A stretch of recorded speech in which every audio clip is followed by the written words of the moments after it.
Okay, boom, it's up there. All right, so let me explain today's game. All right, this game was originally going to be played during Meekstober, aka Meeks, aka me, but in October, boom, right? Okay, but now it's November. Okay, I didn't know November was about to be here so quick. Okay, I can't.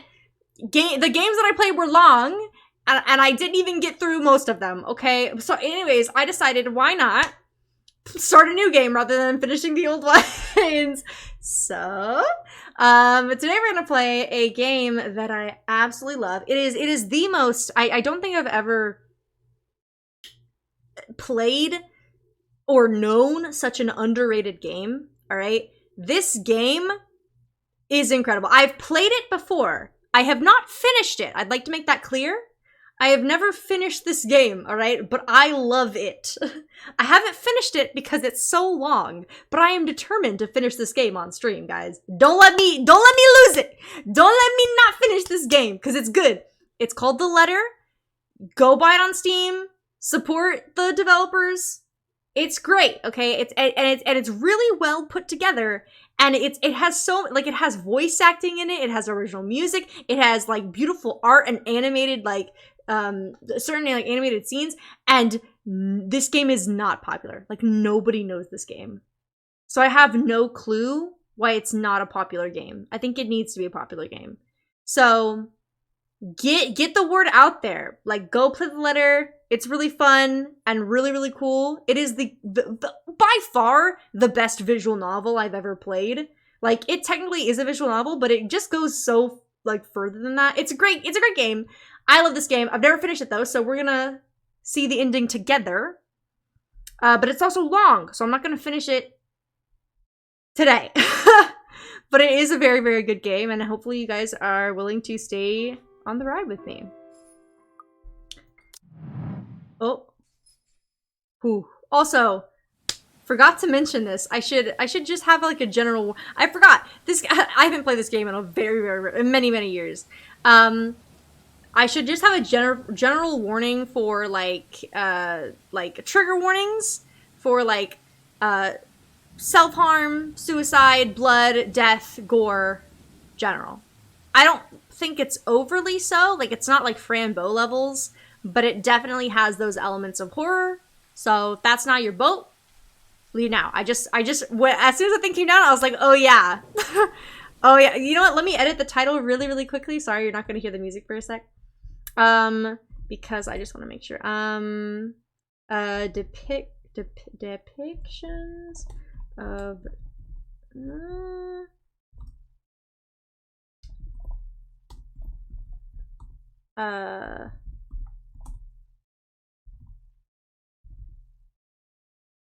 Okay, okay. And then, okay. The title should be updated. Anyways, let's get into it. So, it's a very, very good game. So, the Ermengarde Mansion. And yes, this game does have voice acting, but only when the characters are speaking. So, anything that is just written for the player, that's me.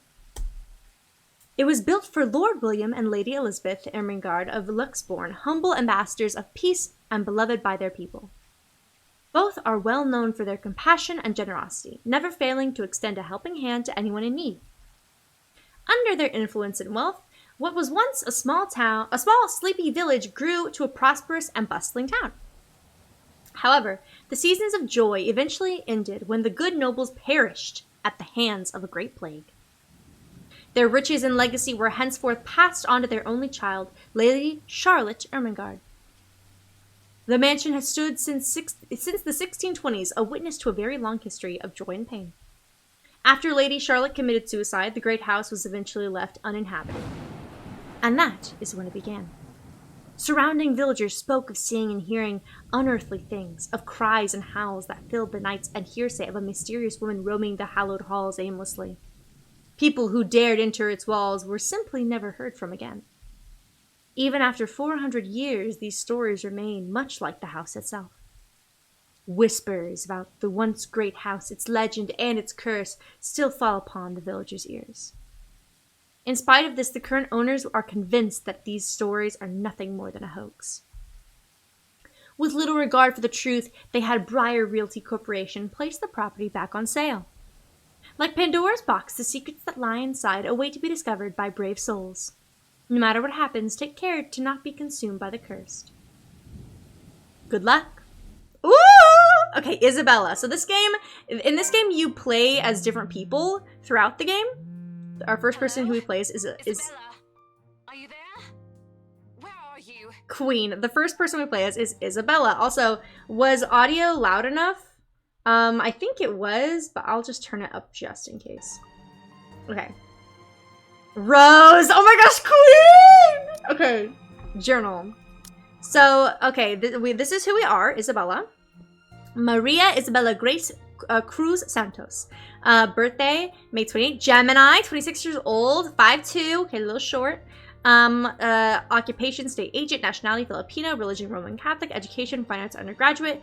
Likes cinema roles, dogs, food, police, procedural dramas, and teleseries, comedies, karaoke. She is the third child among 7, daughter of laundrywoman and a jeepney driver. She went to a public school and was an average student, but took to art easily. Eventually, she pursued a degree in fine arts as encouraged by her father. However, when the man was diagnosed with a terminal illness, she had to stop studying to make money. It was Isabella's aunt who helped her get work overseas in order to earn more money than any local job could get her. Rose Cooper became her mentor as soon as she started as an agent at BRC. It's been 5 years since she met her neighbor, Rebecca. She met Ashton during an unfortunate incident involving her first sale at Delvin Court, and later, Zachary through him. So those are all her friends. These are all the people who we're going to play. So first, this is like in order. So we're going to play as Isabella, Hannah, Zachary, Marianne, Rebecca, Ashton, and Luke. So those are 7 people who we're going to play throughout the game. But first is my girl, Isabella, Queen! A familiar, jittery voice comes from the other end. Oh, hey Rose. I'm at St. Goretti High. What's the matter? Eee! Isabella Queen! What do you mean, what's the matter? Oh, also this takes place in England, by the way. So, about to hear a lot of British voices. It's the mansion, silly. I'm here and you're late. Oh! Jeez, we're on shift together. You promised. Dang. Oh my god, please don't tell me you forgot. You were planning on leaving me to check this place out on my own, weren't you? You chickened out. Rose Queen, no. Calm down. You know I take my promises seriously. I'd like to believe that. So hurry up and get here. Mm. This place is huge. A bit too quiet since no one's lived here since, like, forever, but beautiful nonetheless. Why are True. you so surprised? This isn't the first time you've been there. I know. I just wish I could live in a place like this. It really takes my breath away. Yeah, well, I wouldn't be so sure about that. Not after the rumors that say it's haunted. Okay, so remember, so they're like realtors, and they're trying to sell that like Ermengarde mansion that we saw in the beginning scene. Jeez, never mind those rumors. Ghosts aren't real after all. Hmm. And even if they are, which they are not, they can't do anything. Mm. They're nothing but spirits. You don't know that. They might be listening or watching right now, and they might not be happy with you enough to curse you. No offense, sweetie, but that's a bit of a stretch. Believe it or not, it's better to be careful. Real and true. My girl Isabella has the right mindset. Listen, even if ghosts aren't real, why would you risk it? Why would you risk it? That's all I'm saying. Right. You know, not every property we sell will end up with a dead body stuffed in a sofa. And I think that mansion is where we'll likely find another one. Another whoa. This has happened before? Question mark? That was one time. Oh. Listen up. Rose, girl, I'm sorry. You found a dead body and you're about to be like, loosen up? Wait, just get here ASAP, please. Nah, Rose on something. I'm being here on my own. Fine. Let me just finish up here. I'll be right there soon. Okay, see you. Bye. She hangs up before I can respond. Rose, still charming as ever. Love Rose. I love Rose. Who was that? Oh? Eee! Is that my girl Becca? I look up her phone to see Rebecca. Becca. Giving me a questioning look. Oh, that? It's just Rose. The one who trained you. Oh my gosh. Ooh, for your job back when you started? You're working together again? Oh my gosh. Queen. And look at the animation. It's so good. Guys, this game is so underrated. just for this property. We've been scoping out that big mansion down Anselm Village after the renovations. Today's sort of its grand opening to the public. The RC wants to give it one last check before we let potential buyers tour it this afternoon. Hold on. Is this the same mansion you've been telling everyone about? Didn't you keep saying how it just gave you the creeps? True and real, You Becca. actually went there? And you're going back? True and real, Becca. Love Becca. Well, I did promise Rose I wouldn't ditch her. And besides, a job is a job. Gotta do what you gotta do to make a living. Queen. As soon as those words leave her mouth, Becca lets out a soft What's chuckle. so funny? Nothing. It's just that I didn't expect you to say that. Coming from you, it sounds so out of character. Bro, I'm sorry. I love this game so much. I don't know why I never finished this game. I cannot understate that I love this game so much. It's so underrated. Like, the mouth moves when she speaks, the voice acting, the animated backgrounds. I live for this game. I want a sequel quick. I haven't even finished the game, but I already want a sequel. I mean, no offense, but you've been freaking out ever since you got assigned to it. I honestly thought you'd back out. Not all the time. I could really use a huge amount of cash right now, and this is just the fastest way to get it. Plus, listen to this. Briar Realty wants it sold as soon as possible, and the agent who lands the deal is going to get a huge bonus. Ooh, okay. They never give bonuses like that. Getting that would make life so much easier. They're desperate, I'm desperate, it's perfect. Honestly, a valid reason. A sympathetic look crosses her face. If you're really in urgent need of money, you could have just asked me. Oh, a good bestie. We love. Or Ashton. We can I always love- let you borrow, and you can pay us back whenever. Guys, I just want to say, you haven't met Ashton yet, but Ashton's my favorite character. Ashton is my favorite character in this game, and you'll see why. You will see why. His introduction is chef's kiss. Wait, I don't know what it is about this game that makes me so excited, but I love this game, and I don't know why. I'm honestly a clown for not finishing it. I really am like, I love this game, but did I finish it? No. So I'm a clown, guys. Don't even listen to me. I have to keep myself from groaning out loud. In the years I've known her, I can already tell what to expect once she has that expression. Becca, I've noticed that you've been living off instant noodles these past few weeks. Honestly, girl, what's wrong with instant noodles? What's wrong with that? It's a meal, cheap, and it's good. She crosses her arms and grimaces at the thought. Her voice slightly rises as she begins to scold me. Instantly, I'm reminded why Becca excels at teaching boisterous teenagers. Stop eating junk. They're cheap, but they're not good for you. Girl! Listen. Ramen's delicious. You'll definitely end up in the hospital if you keep at it. Here we go again. I eat things too. You're my mom. I eat things too, girl. Come on now. hey, I eat other things too. Oh, look, we got a positive on our relationship. Yay, Becca! Guys, look at us getting positive on our relationship. Let's go. We're building friendships. I fold my arms across my chest, mimicking her posture and giving her the best frown I can muster, the same one I'd use with my younger siblings when they're being difficult. Instead, she only raises an eyebrow at me. That's not going to work on me. And I saw it when you were cleaning your flat last week. Not the flat. The instant noodle cups outnumber everything else.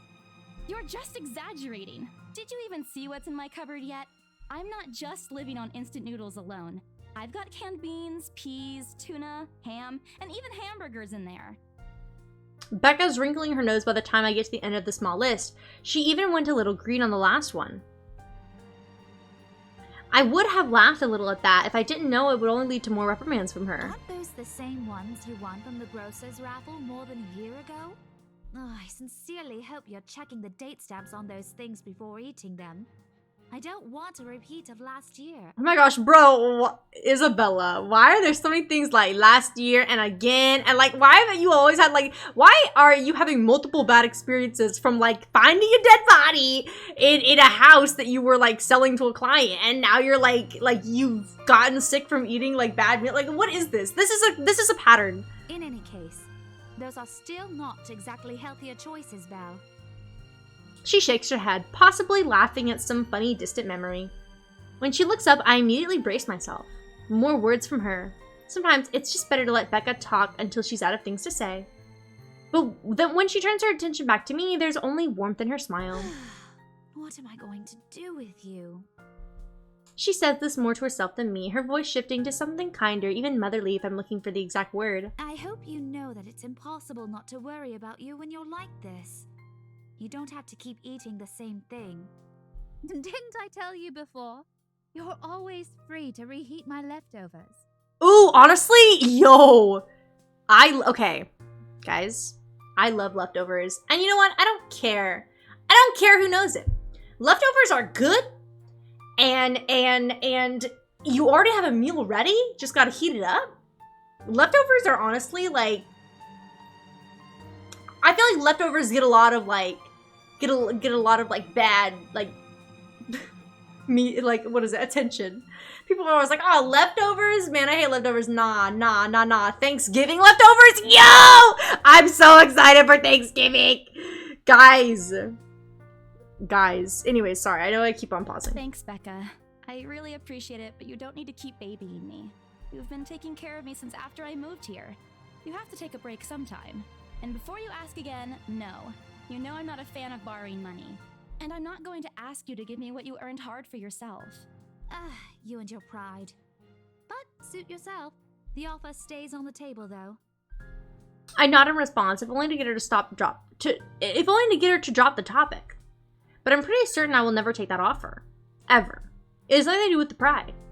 I've simply seen plenty of times how friendships can take a turn for the worse just because of a few unpaid debts. I don't want something like that to happen between me and Becca.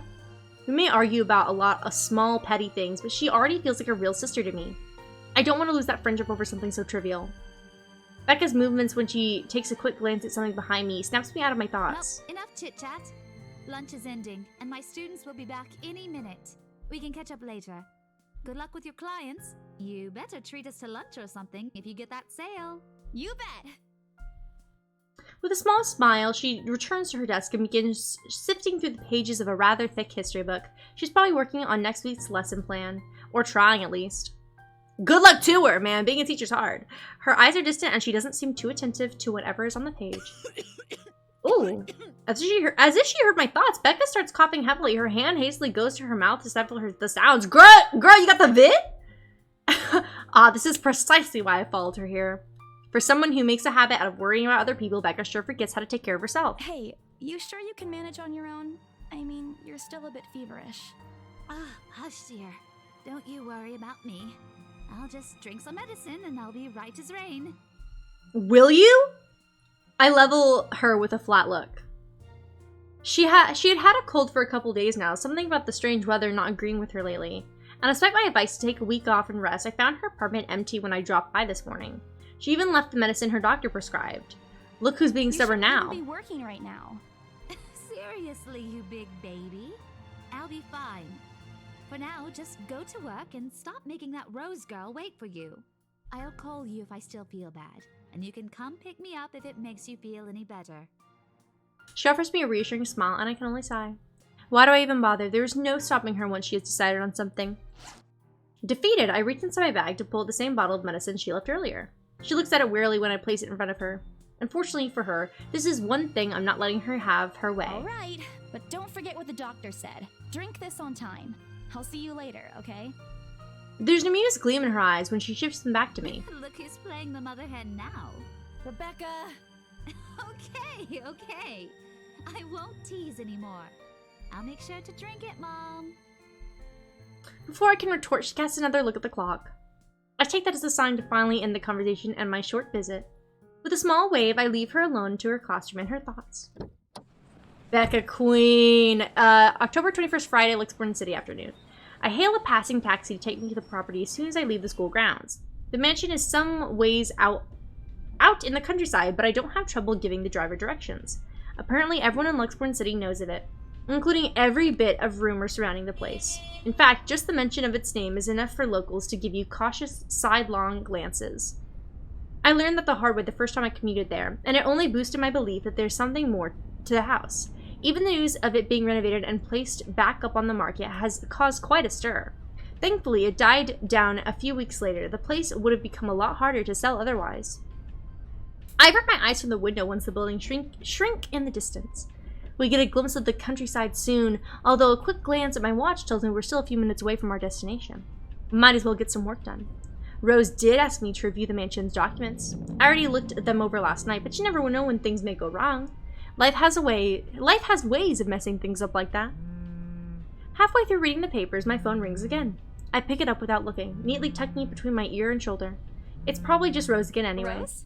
It's Ash! Ah! Oh, sorry. I need to calm down. Is that my favorite character? Is that Ash? Guess again. Ash, it's been so long, King. How have you been? That voice. It's Ash! Ash. Bingo. Ah! Oh, sorry. I don't know. I gotta calm down. Hey. I love what's Ash. up? Just checking if you're still cool later this evening. You mean that thing with Zach? I try to be. I'm cool all the time, Ash. Hey. Yeah. He even called in the middle of the night just to remind me. No, don't worry. I didn't forget. I'll be there. Cool. I'll see you later. What time do you get off? Around 6 p.m.? I don't know. It's the first day of the Ermengarde Mansion's open house, and we're expecting quite a number of potential buyers. I'll be booked the whole afternoon. Ermengarde Mansion? You know, the big Jacobean mansion at Anselm Village? I'm on my way there right now, actually. On your own? Yeah, well, Rose is already there, but yeah. I see. Looks like the scaredy cat finally toughened up. I love him. Shut up. Ash chuckles, and I can't help but roll my eyes upon hearing it. I'm gleaming with joy. I'll see you later. Drop me a call when you're done. I'll see if I can pick you up. I love you. Whatever. Bye. Stupid Ash. I won't finish that. It's too close. Always teasing me whenever he sees a chance. I'll show him who's tough. I love Ash. Journal updated timeline. Ooh, that's right. So we get a timeline. That's a terrifying noise. And so we get a timeline throughout all these dates, and they will be uncovered and like drawn in once we like go through like the story with the different characters. But this is what we have so far. Before going to the Ermengarde Mansion, Isabella Santos dropped by St. Goretti High School to check on Rebecca Gales. The former reminded the latter to take her flu medicine before leaving. On the way to the mansion, Isabella received a phone call from Ashton Frey. Or Gray? Ashton Frey, I think that's an F, reminding her of Zachary Steele's movie premiere later that night. Takes a few moments until I finally reach the infamous mansion. I have to admit, the entire property does look wonderful from the outside. Yet despite all of this, it does nothing to hide that something is just wrong. The surrounding area is unusually quiet, and the only rustling of leaves can be heard as the occasional breeze passes. While Anselm Village is just a few miles away, everybody keeps their distance on purpose. Perhaps out of fear, the horror of falling under the mansion's curse. Somehow, it makes me feel sad. The lack of immediate human presence just makes this place feel all the more eerie than it has any right to be. If it's uncanny in broad daylight, I can't imagine how this place looks at Are you night. planning to go inside that place, Missy? Not the taxi driver! The voice nearly makes me jump out of my skin. Without completely taking my eyes away from the house, I give the driver a confused nod. A beat passes while I wait for him to say more, but his only answer is a non-committal hum. Belatedly, it occurs to me that he must have been waiting for my payment. I mentally stopped myself for spacing out and promptly handed him the fare with an apologetic look. I expected him to leave as soon as I paid, but there's a hesitant expression on him, as if something hasn't been said yet. Is there something wrong? Look, Missy, I'm sure you've heard what the people are telling everyone about that place. Nobody likes to be disturbed when they're at peace, and I'm pretty sure whatever they say is in their house doesn't want to either. I admit they did a good job fixing it up, but there must have been a reason why even distant relatives of the family who used to own the house never lived in there despite inheriting it. No wonder they wanted to get rid of it. Maybe they just didn't like it? You never know. I love how this taxi driver is a faceless orb. He drives off after, but what he said has left a foreboding feeling in my gut. I breathe out a heavy sigh as I approach the house. After hearing enough of the rumors, I should have expected the conversation to take that turn. But I'm already here. Backing out was completely out of the question. It's not like I have a choice anyway. If I want to get that bonus and commission one way or another, I've got to sell this property. Real and true. The door is ajar when I get to it. However, while my own copy of the keys dangle uselessly in my hand. Rose must have left it open when she arrived. That's weird. We may be the only people here this early, but I've never known her as someone careless. Ooh. Entering, what greets me inside leaves me gaping. They've cleaned every corner, waxed the floor, dusted the antiques, searched every nook, cranny, and crevice, and made it spick and span. All for the sake of making the mansion more enticing to the modern-day lords and ladies. But no matter how hard they try, the mansion still looks as soulless as ever. As though it's going to eat you alive. If you ask me, they should have just listened to what other people have been telling them and leave this place alone. Some things in this world are better left alone, never to be disturbed ever again. Rose? Ooh, the echo! I call out. Rose, I'm here. Where are you? My voice echoes softly throughout the hallways. Oh, who am I kidding? In a place this big, I don't think she'll ever hear me no matter how deafening the silence is. She could be all the way on the other side of the property for all I know. Quickly, I reach for my phone and dial her number. But The number you have dialed has not been recognized. Please check and try again. what do you mean it's not been recognized? We were just talking a while ago. It's not like she was eaten by the house, right? Or maybe the ghost did hear us talking and spirited her away. I love Spirited Away. Love that movie. Right? Right? No, Isabella, don't be ridiculous. She probably just wandered deeper into the house and lost signal or something. I dial her number again, hoping the call will connect this time. The number you have dialed has not been recognized. Please check and try again. But to no avail. Oh boy. I have a very bad feeling about this. Rose? If you can hear me, please come out. Come on, Rose. This isn't funny. You know this place gives me the creeps. No answer. This isn't going to work. The place is too big. She could be anywhere. I need to start looking for her. I take a deep breath before venturing deeper into the mansion. Ooh! Sorry, the music scared me. Taking a couple steps forward, I noticed something move up the grand staircase. What the hell? Rose? Rose, is that you? Not funny. I'm leaving you if you don't come out.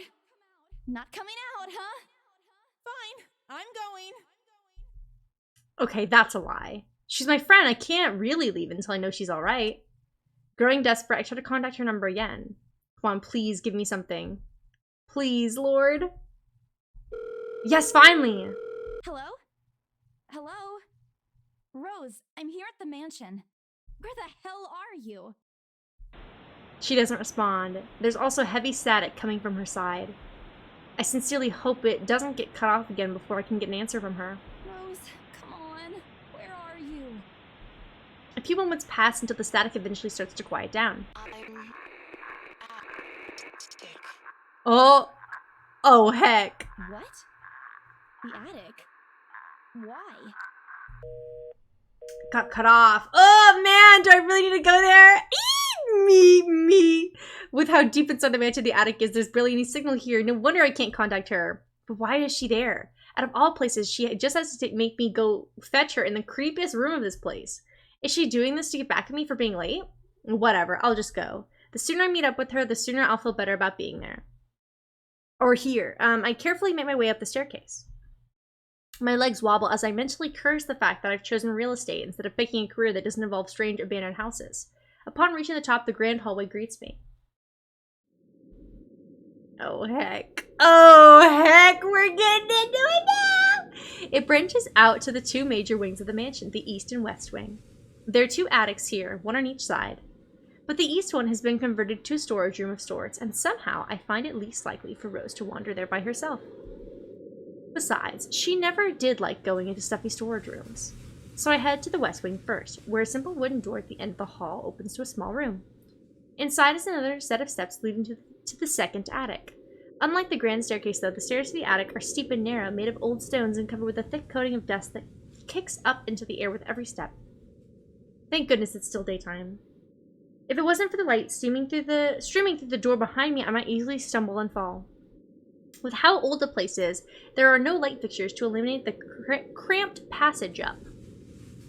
Why they didn't bother to add one here when they renovated escapes me. Sheesh! They did it with the rest of the house. A small bedroom welcomes me at the end. Oh heck. It looks exactly as it did since the last time I had been here, full of dust, worn out, and faded by time. Odd, I thought they'd changed everything. Did the crew miss this room? Ugh, cleanliness is the least of my concerns right now. The more pressing matter is Rose. She's not here. Was I dreaming when I talked to her a while ago? Did I mishear her? No, it couldn't have been a dream. After all, the creepy ambiance of this estate is doing such a remarkable job of making sure I stay alert and awake. And I'm sure she said she's here. Is this a prank? Or maybe that phone call was Rose's last message to me before the curse got to her? Ugh, shut up, Rain. You are not helping. Don't make this scarier than it already is. But if she's not here, then where is she? Oh, heck. What the hell was that? That's it. I can't do this anymore. I'm leaving. Real. That's me. That's me. We must have angered the spirits living here. I knew disturbing this mansion was a bad idea right from the very start. But nobody listened. Be effing realistic, they said. They think I'm cuckoo because I believe in curses and ghosts and all that. Me and my outlandish backwater country beliefs. I've always tried to be a model employee, but not this time, no. I'm turning back for the sake of my sanity. Briar Realty can find another agent who's more effing realistic to tour people around this haunted house. Before leaving, I take one last look at the gloomy old room. Just to check. Huh? What's this? My worries about Rose's whereabouts must have caused me to miss it when I first entered the room. But there's clearly something on the floor. It looks like A letter? lying on the ground, just a couple inches away from my feet. Out of sheer curiosity, I lean down and pick it up. Strange. I don't recall saying this the last time I was here. A few days back, me and a few other agents inspected the mansion to prepare for today. I had been the last to look inside the attic and leave, and this certainly hadn't been here before. Someone must have left it in this room since then. Did Rose leave this for me? Was she here a while ago? I couldn't have missed her though, could I? There's only one set of stairs leading me to the attic. The letter isn't exactly in pristine condition. In fact, it looks rather ancient. The paper is so thin and rough, I'm worried it'll fall apart if I so much as touch it. But with great care, I open it, and what it reads, what I read shakes me to my core. What? Oh my god. Oh! Nothing but the words "help me" fills the page, all of it seemingly written with a crimson shaded pen. Or blood. I gulp. The same phrase just goes on and on until... Send this to 5 people or else. Or else what? Bro, what is this chain email? I'm sorry, what is this chain email or the chain text or whatever? Send this to 5 people and your wish will come true. Bro, what is this? Or else what? Real. As quickly as I can, I scan the back of the paper and peek into the envelope to make sure I'm not missing out on the second page. But there's nothing. No. Oh, please, no. My hands tremble as dread creeps over me.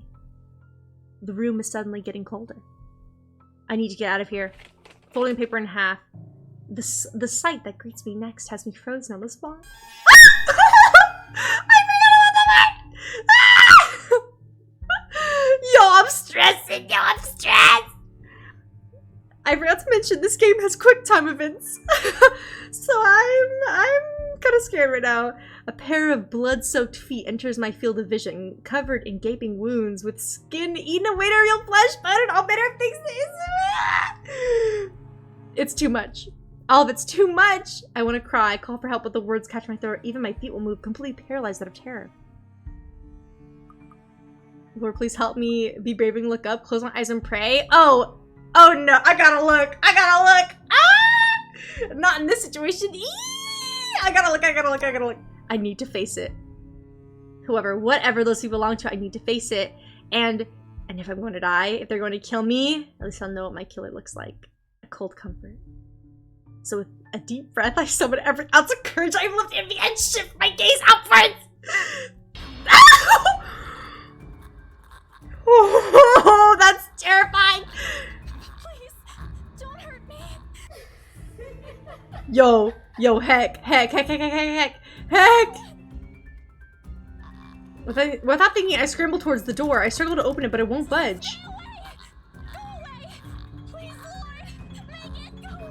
Oh, heck! Why now? Why would it open now? My heart sinks as reality dawns in. I'm locked in with that thing. Yo, the voice acting is so good! I'm scared. It slowly approaches me as I rush the door, my belly back and forth. See! Oh, yes! Oh, baby, that's how we go! Guys, yo, streamer got you! I'm a gamer. I'm whatever. It's whatever, guys. I'm a gamer. Yes! The door finally swings open. I couldn't have been happier. Oh my gosh. Wasting no time, I leap out the door and don't look back. My feet pound against the floor in rhythm with the loud, fast beating of my heart. By the time I run past the hallway and find myself atop the grand staircase, my chest feels so tight like it's going to burst. But that's nothing compared to the feeling of hope and sight. But that's nothing compared to the feeling of hope the sight of the exit gives me. Racing down the stairs, a breathy laugh escapes me and my shoe slips and I find myself falling until my back hits the ground and pain wrecks my body.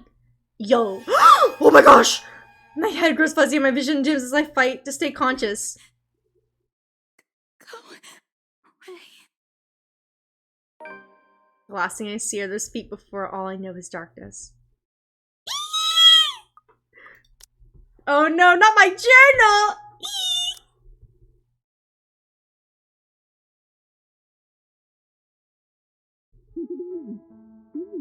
Ooh. A buzz breaks the silence. I start to rouse, pulled into consciousness against my own will. I've never felt this tired before. I just want to sleep, but the insistent buzzing, poking, and prodding isn't letting me. My old mattress may not be the comfiest of places, but that doesn't make me any more eager to wake up. 5 more minutes, Becca. I swat away at what is nudging persistently at my side. Come on. Can't I just get a few extra minutes of sleep today? I promise I'll work hard once I'm up.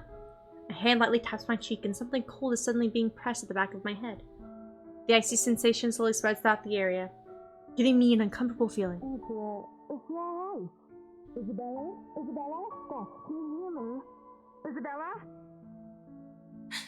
The fog immediately lifts from my mind the moment I recognize the voice and my eyes snap open.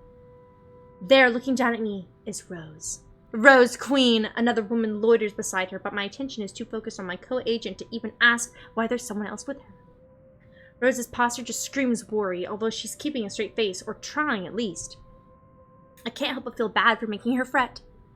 A wave of dizziness washes over me as soon as I try to get up, forcing me to lie back down again. Luckily, the feeling subsides after a few seconds, until only a mild throbbing somewhere at the back of my head remains. With a little assistance from Rose, I push myself upright. She hands me an ice pack and gestures for me to press it where I suspect a small bump has already formed, if the light ache on the area indicates anything. All right, Isabella, where are we? The Ermengarde mansion. Why? Ow, my head. Aww. And the date today? October 21st? Rose. Last one. Can you count to 15 in reverse order? 15, 14, 13, 12 teen. No, that's wrong. My girl said 12 teen. Why are we doing this? She's just checking if your injury is in any way serious. Oh dang, hey queen. This time, I curiously regard the woman standing beside Rose. It's impossible to overlook her, what with the way she towers over us. She doesn't look that much taller! And here I thought Rose is already tall. Okay, never mind. if they're about the same height, then. Who is she anyway? One of the remaining cleaning crews? But with how primly dressed she is? I don't think anyone would want to clean in a suit, an expensive suit at that. The gloves alone must have already cost a fortune. Her eyes slowly shift between me and Rose, considering us with an almost unreadable expression before finally fixing a sharp gaze on me. I can't help but fold my arms protectively over myself as she does so. She may be far from a cleaning crew, but she certainly looks like our supervisor during evaluation. Just do it, please. I eye them both warily, but recite everything she has asked. Rose releases a breath of relief once I'm done. You scared me for a moment there. I was about to call for an ambulance. Are you all right? Exasperation soon replaces the dull ache.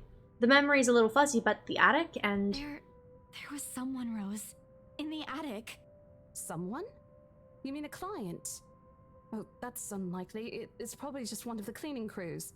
The boss sent a few of them back this morning for some last minute... No, not any of those. I'm not actually sure. Wait, didn't I call you? You said you were in the attic when you answered. That's why I went there in the first place. Oh! Both Rose and the lady looked at me like I've just screwed another head. Did I say something weird? Rose quickly casts an apologetic smile at the woman before the awkward silence stretches on further. It's her saleswoman smile, the same one she taught me back when I was still her trainee. I should show this to troublesome clients, or just to avoid trouble in general, she advised. It's also the same one she gives me when I've done something particularly absurd that may cause us to lose a potential sale. Her eyes are serious when she turns back to me. She takes both of my shoulders, gently squeezes it, and with as much patience she can muster. As much as I'd love to have gotten at least a heads up of your arrival, I didn't really get a call from you. You know, signal here is absolutely horrendous. I was in the garden earlier and couldn't even make a single call. Isabella, I'm going to ask again. Are you really all right? What happened? I don't know. It's all a bit blurry. I remember Girl! I was looking for you, but you weren't in the attic. And there's... whoever it is. Then I must have tripped on a rug or something on the way down. Oh no. Do you think someone came in while you were out? You left the main door open. We are so going to get into big trouble if something gets stolen, Rose. Oh! Perhaps it is a concussion. Are you sure you feel fine? We could still call for an ambulance. I could cover for you. No, I'm fine. I'm okay, Rose. I can work. She said, knowing that she wasn't okay or fine or able to work. Wait, hold your horses, Rose. I can't just miss an important sale because of a minor bump in the head. An extremely minor bump. I've had worse than when I was a kid. This is nothing. Besides, if I leave, you'll have to shoulder everything in the open house, alone. And in a mansion this big? I choked on my water. I was like, oh man, I should stay hydrated. And then water killed me. Oh my gosh. Well, there's also the part where I may lose that bonus BRC promise, but that's completely besides the point. Rose gives me a skeptical look when I return the cold compress to her and push myself off the floor. I have to use the staircase's railings to steady myself, but otherwise I feel fine. See? I'm A-okay. The two of them exchange a worried glance, and Rose assumes a contemplative look. I bite my lower lip in anticipation if she says no. All right, you in. A smile threatens to slip out from me. If I see that you aren't feeling well, I'm taking you personally to the nearest clinic to have you checked. Clear? Clear? Clear as day, ma'am. Thanks, Rose. You insisted. But remember what I said. First sign of you looking not okay, and we're off. No questions asked. Okay. It's just a small bump. Don't worry. You shouldn't downplay these kinds of things. It could be a serious injury for all we know. Honestly, yeah, falling down the stairs can actually kill you, but like, I don't know how her bump looks, so I don't know how serious it is. Suddenly, a small cough sounds against the wall of the foyer, interrupting our banter. The woman is looking expectantly at the two of us, her stare making me shrink back a little on myself. She isn't really intimidating. Well, she is, but not in the scary negative way. Far from it, actually. Her demeanor simply commands an air of sophistication and respect. In a different world, a younger me would have probably wished to be like her. At our lack of response, she coughs again, lifting a well-trimmed eyebrow at me in question. Words get caught in my throat at the sight of it, and Rose, as usual, is swift to catch my blunders. My sincerest apologies, Mrs. Miss McCulloch. Marianne McCulloch. Dang! That's Irish, I think. Marianne McCulloch. Oh, I feel like that's Irish. She hands Rose her business card. Marianne McCulloch. Truly Rose Designs, interior designer. Okay, queen. I actually do remember Marianne, and she was actually lovely. The words interior designer catch my eyes before my partner flips it over. Oh, probably someone interested in the mansion for its 17th century influences then? I won't hold it against her, though. Despite the hearsay and remaining uninhabited for years, the mansion's original fittings and furniture have been kept completely intact and restored to pristine condition. I suppose some people find that trip to the past feeling appealing. After all, with what it offers, this place could also be a haven for people looking to live somewhere with a classic historical charm. Miss McCullough, I'm Rose Cooper, and this is my partner, Isabella Santos. We're just ironing out a few things, but we'll be starting the tour soon enough. In the meantime, we've prepared some refreshments for you in the parlor while you're waiting. If you could please. Thanks. There's no need for it, though. I just dropped by for a quick survey of the place. I thought I should check the estate before I meet with the homeowners. Rose's confusion is impossible to miss when she glances at me, and I return it with an equally perplexed look. And against my better judgment, I blurt out the first question that comes to mind. I'm sorry. Homeowners? I should have kept my mouth shut. A flash of irritation crosses her face, but it instantly disappears under a mask of professional detachment. Yes. Hannah Wright?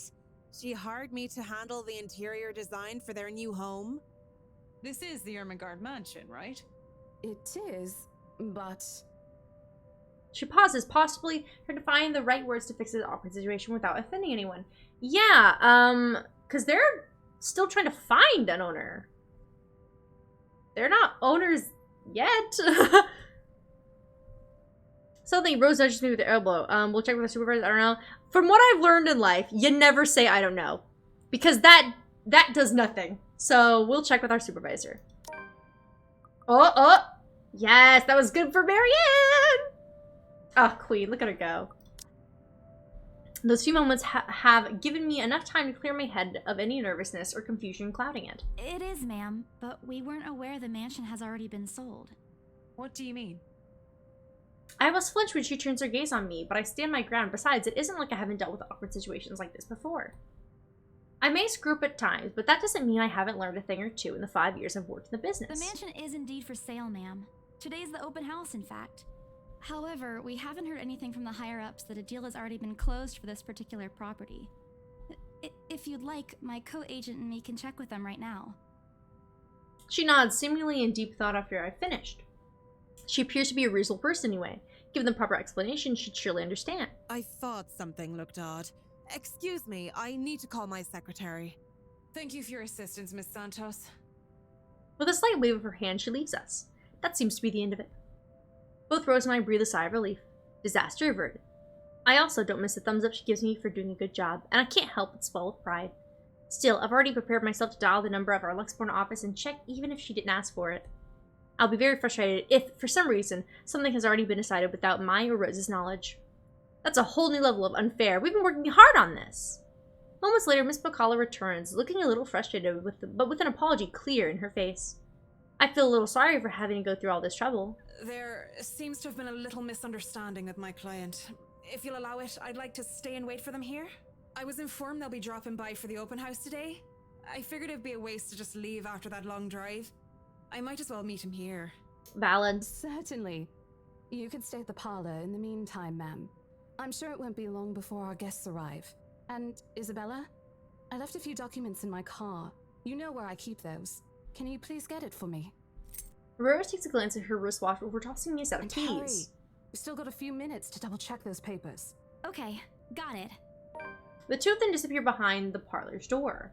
Their departure brings with a stillness to keep me company, neither welcoming nor comforting. Alone like this, it's impossible not to think of what really happened.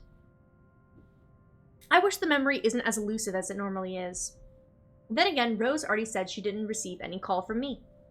Was it just paranoia? A temporary lapse after having heard all those tales about this place? Probably.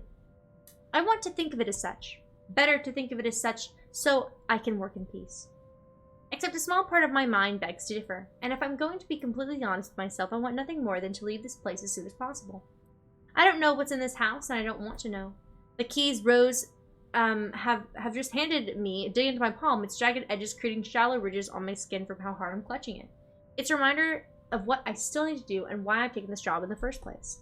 Hugging my blazer closer to my body, I exit the house to get what Rose has asked of me. Just a few more hours, Isabella. Sell the house, get the money. Oh, heck. Okay. A flock of people have already gathered at the mansion's front yard by the time we officially open the doors. I'm not sure whether I should be baffled or underdressed. Or I should feel baffled or underdressed, standing in their presence. Men and women of wealth and status, all just to the nines in fancy suits and lovely dresses of varying colors, compose the medium-sized crowd.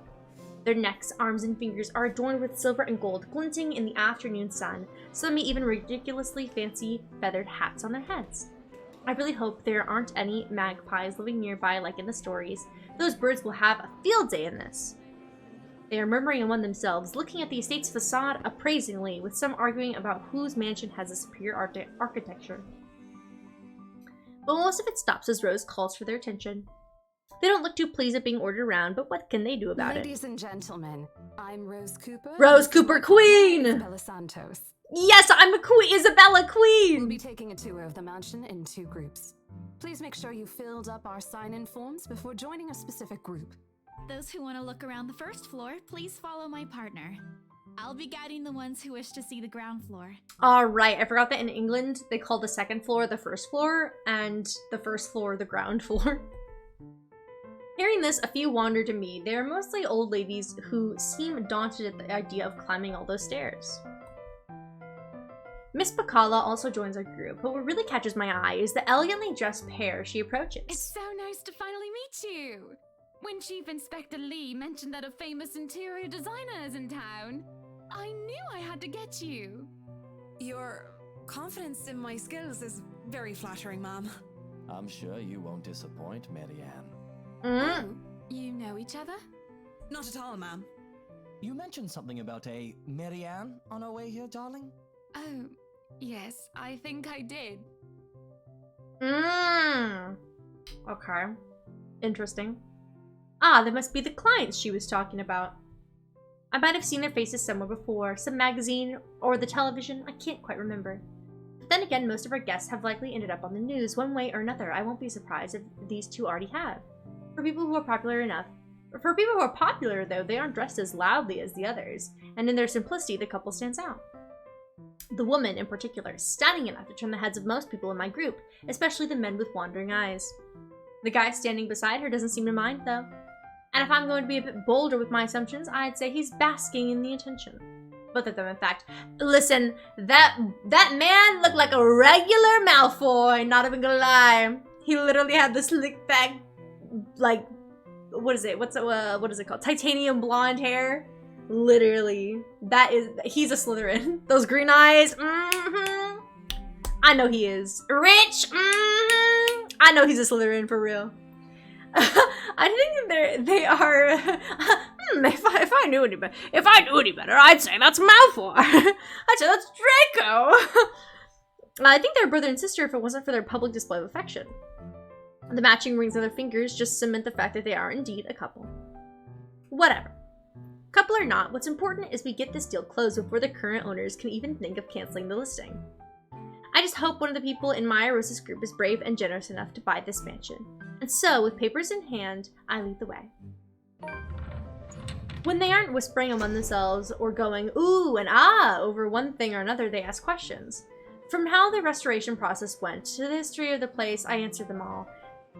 More than happy to talk about the art pieces and architecture mostly. However, I'm grateful not to mention anything about the urban legend. Not a good material for sales talk, even if the entire population of Luxborn knows about it. Some of the furnishings here are actually the 17th century originals, all of which have undergone a painstaking restoration process just to return its original beauty. Even the glass thing, colorful ones. Oh, I don't know, but you get the idea, I hope. Especially that one, ma'am. It is said to be a gift commissioned by the fiancé of Lady Charlotte Ermengarde. The mansion's current owners have specifically requested that the restoration crew take great care in handling it. It's a priceless work of art and the most distinctive feature of the mansion. By the time I stop talking, her attention is already elsewhere. Isn't this place wonderful, darling? I told you it's not a total waste of your time.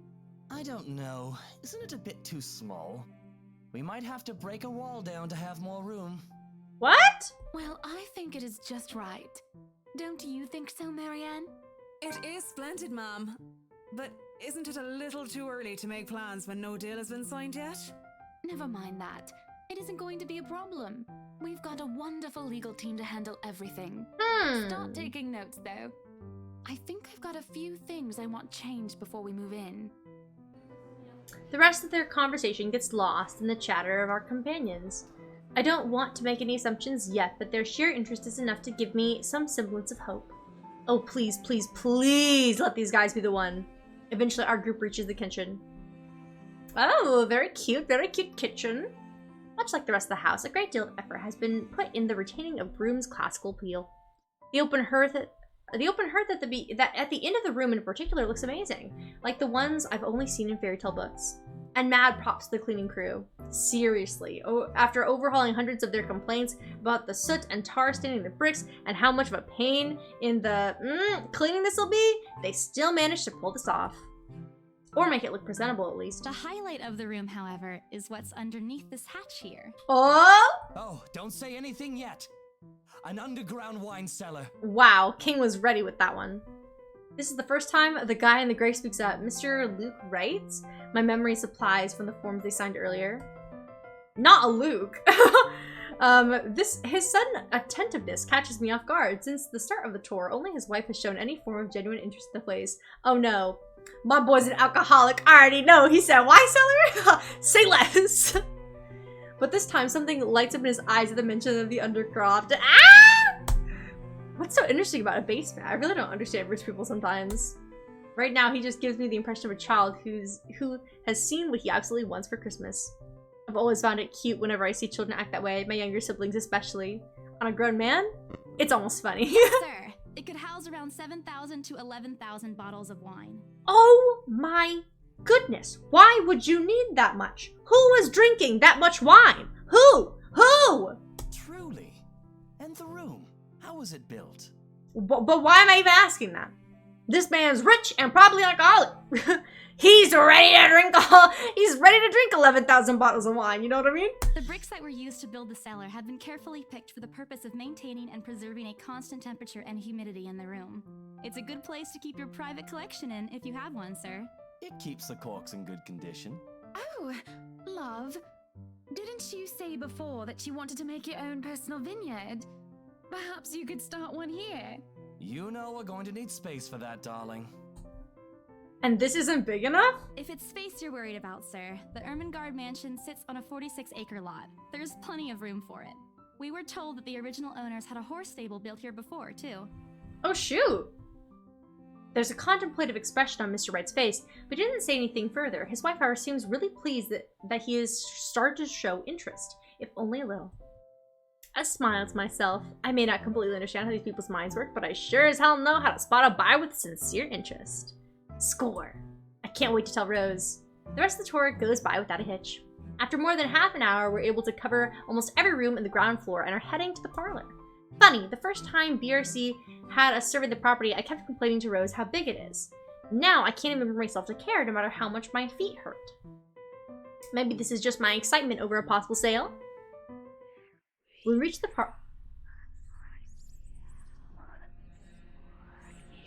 I hear whispering. What the heck?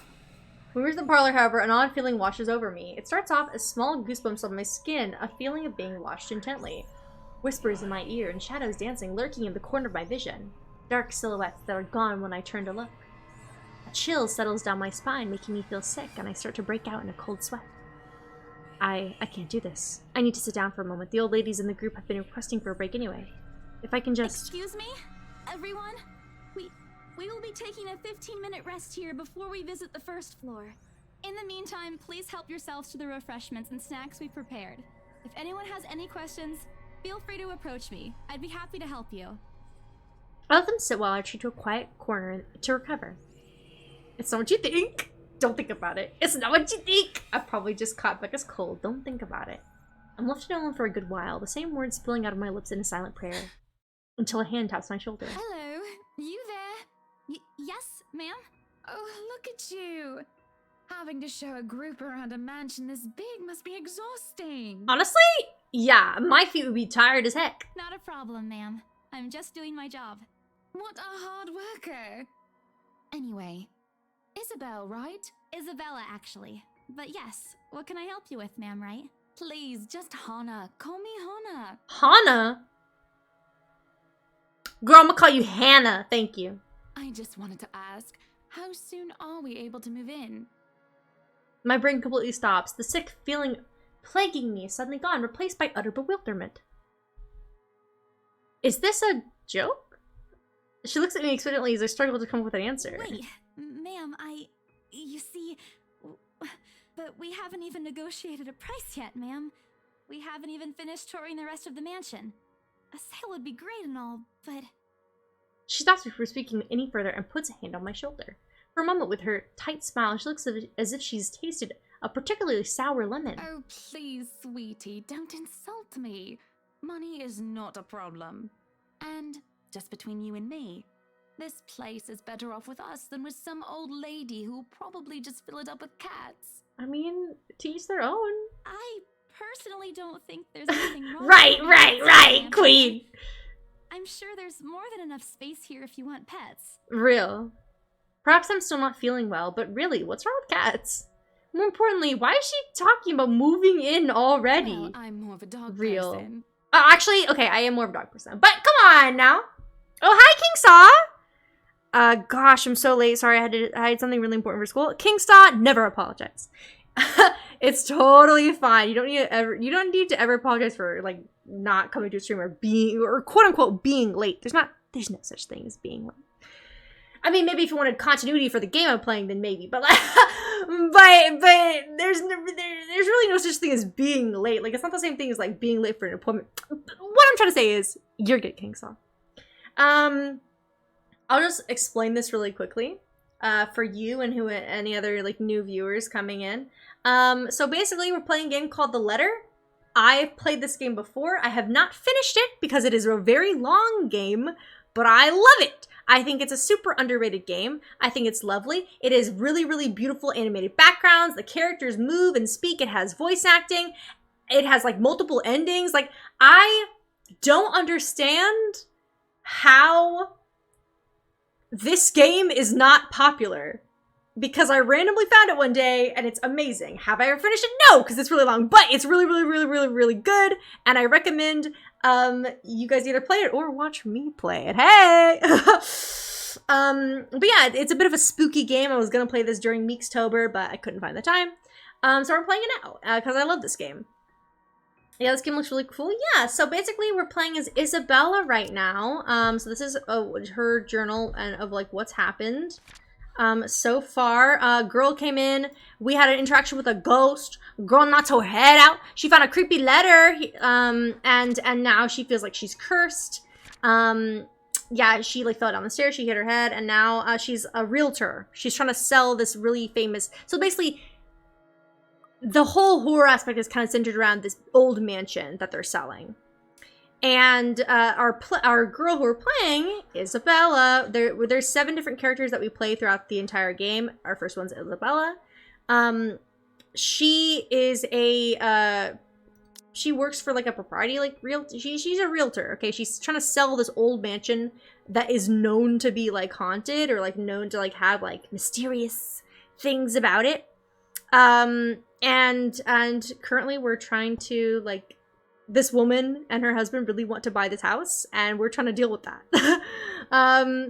So yeah, also, she has like 3 friends that will also be interacting more with later. But yeah, sorry. I just wanted to, that's the gist of what's happened so far and what you need to know. If you have any questions though, feel free to ask. But you see, this is going to be a gift to my darling. It's going to be our anniversary soon. Oh, that's why she wants to buy it. I forgot. And it would be so wonderful if you can secure its purchase for us. I haven't played this game since 2019, by the way. So I don't remember everything. But I don't know the ending because I never finished it. But yeah. So. Why, I can even offer something extra if you help us out with the paperwork. We actually have a process for this, ma'am. Also, let me know if you guys can hear the voices well. I am worried about that you guys can't hear the voices the best. So let me know if you guys can hear the voices well. I don't really think that would be necessary or appropriate. Oh. And just what are you 2 lovely ladies talking about here? Leaving me and our lovely interior designer to talk here by ourselves. Bro, is this Malfoy? What would the people Yes! Oh, it's just small talk, love. I was asking if she could help me with the paperwork. Oh, I can hear that perfectly? Oh, okay, awesome, King Saw, thank you. I try not to wince when her nails dig into my shoulder. Oh! Miss Hana? If that's what you're gonna be called, don't touch me. Don't touch my girl Isabella. Don't do that. I can't help but send an imploring look to Miss Makala, who only gives me an apologetic smile and a shrug. Yeah, I can give you a fact sheet and a form to fill out. She wastes no time in taking the papers from my hand and shuffles through the bunch. Oh man, Rose is gonna be so angry at me for letting her do that. Wonderful. Bruh. And Marianne, I'd really love to talk to you about those changes. You took some notes earlier, yes? I did, Mom. But I really hope that this time... Excellent. Hopefully you can help us out too, Isabel. Isabella. Right. It's a lovely name, Isabel. Girl, either get it right or don't say it! It's Isabella. Right. Yes, that's great. We'll be more than happy to put in a good word to your superiors too, and... What's this? Oh? A look of confusion and disgust appears in her face. Turning to her husband, he merely shrugs in reply. That's, an interesting work of art. Not to my taste, though. I'm sorry. Darling, Buttercup, art is a complete overstatement for this garbage. It looks like a cheap prop from a D-list horror film. Shush, love. Let the girl do what she pleases with, what do they call this? Oh, forget about it. At the very least, it's not as dreadful as the one art exhibit I was forced to attend last month. You should have seen it, Marianne. Even you would have been appalled. But I'm sure you'll know what to do with our walls once we get started. I highly doubt it is as bad as you say, Mom. Nevertheless, you can be assured that my team will only pick whatever suits your tastes. Nothing of this chain letter sort, of Right. course. It has Oh, to no. always work with a palette. I'm quite sure chain letters these days don't come in this form. Oh shoot, they found the letter. It's my turn to be puzzled. What do they mean? Rose and I double-checked everything. Are the papers I handed not enough? I want to ask what I did wrong. I don't want to mess this up. But with the way Ma'am Hannah's leading the conversation, I'm afraid that's exactly what will happen if I do interrupt her. That's good to hear. See, darling, isn't she an absolute delight to work with? I can't wait to see how this place will look when she's done with it. Oh, you don't have to tell me that, Buttercup. A smile is back on her face when she turns to me and hands me the strange piece of paper. I would still put it away if I were you, though. Otherwise, people might get the wrong impression. Uh-oh. Anyway, as I was saying... I don't hear the rest of what she says after that. I can only stare down at the paper, at the letter in my hands. Ooh, the sides crinkle in my grip and my breathing grows labored. Dread quickly fills my mind. Isabella? Isabella? Are you alright? You're looking pale. I didn't even notice when Rose's group joined us in the parlor. I want nothing more than to say that no, I'm not alright. I want to leave this place. Because I remember everything as clear as day. This letter and that woman in the attic. It's real. The letter. I'm sorry, I didn't know. Careless, I've been so careless! How do I even tell them without looking like I've gone mad? Should I even tell them? Show the letter to Rose, don't show the letter? Ah! Oh, I don't remember, I don't remember what I picked last time, and like, that I played this in like 2019, and I also don't know which one is quote-unquote the best, like, option to pick, so I feel like, listen, I feel like this is like a zombie bite. I feel like if you don't, you know, it's like, oh, it's gonna be bad either way, but if you don't tell people that you have a zombie bite, things will get worse. So I'm gonna show the letter to Rose! I blurred out before I could even think twice about what I'm gonna say. Rose, we need to... Oh, wait, oh no, wait, backlog, what'd she say? Wait, say it again, girl. Rose, we need to get out of here. This place is cursed. Rose cast a nervous glance. Oh, okay. Sorry, I wanted to check the relationship. Oh no! I got minus with Mary Ann! Sorry, girl! Rose cast a nervous glance around the people in the room. Most are still engaged in a conversation with their peers, but those curious enough to turn their heads in our group's direction have been given her trademark saleswoman smile. A tight expression is on her face when she pulls me aside. Isabella, we've already had a conversation about this weeks ago.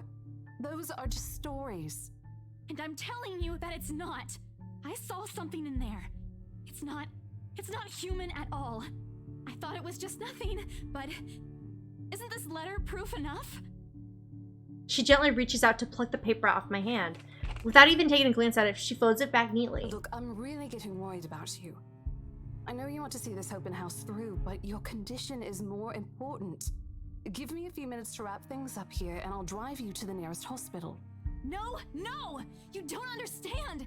There isn't a condition, Rose. No concussion at all. I'm fine. Oh my gosh, I'm But stressed. this place isn't, and you're being stubborn about it. Oh shoot! Not an argument happening right here, but all these people trying to buy this house! Before Rose could open her mouth for a retort, a hand lands on both our shoulders. Bro, I know this man not about to be trying to interject himself into our conversation. Get out of here, my boy! Luke! Whatever, like that. I'm sorry. Listen, no offense to the Lukes out there. I'm sure you guys are great, but... I'm sorry. I feel like that name is just so fitting for this man.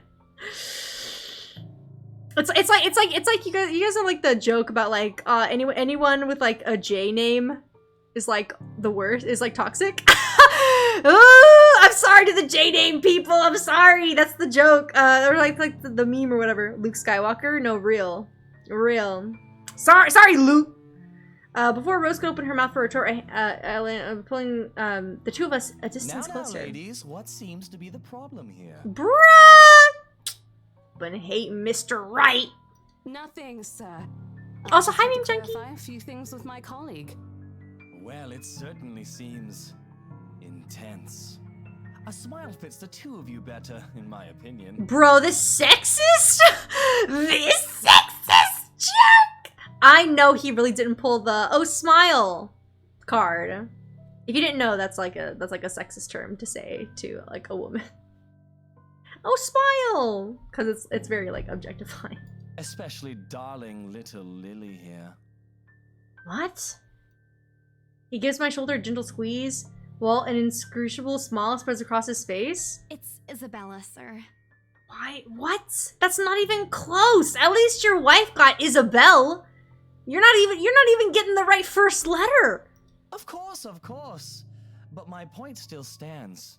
And with two beautiful ladies here, I'm sure. What? And I'm sure little Lily here would certainly appreciate it if you remove your pretty hands from her, darling. Yes, thank you. The pressure on my shoulder lifts as soon as those words leave his wife's lips, while the scowl on her face is like a splash of cold water on me. It's also impossible to miss the displeased frown on Miss McCullough's face.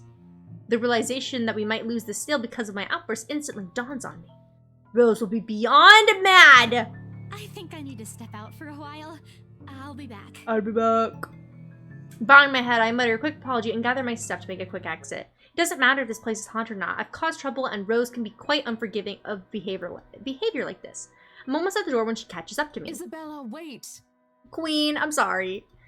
The apprehension must have been quite obvious on my face because her expression instantly shifts to something gentler, eyes softer, a fond smile spreading on her lips. Hey, I'm not angry. I know. I'm sorry I ruined this for you. Come on, you didn't ruin anything. It's not like we haven't ran into any problems before.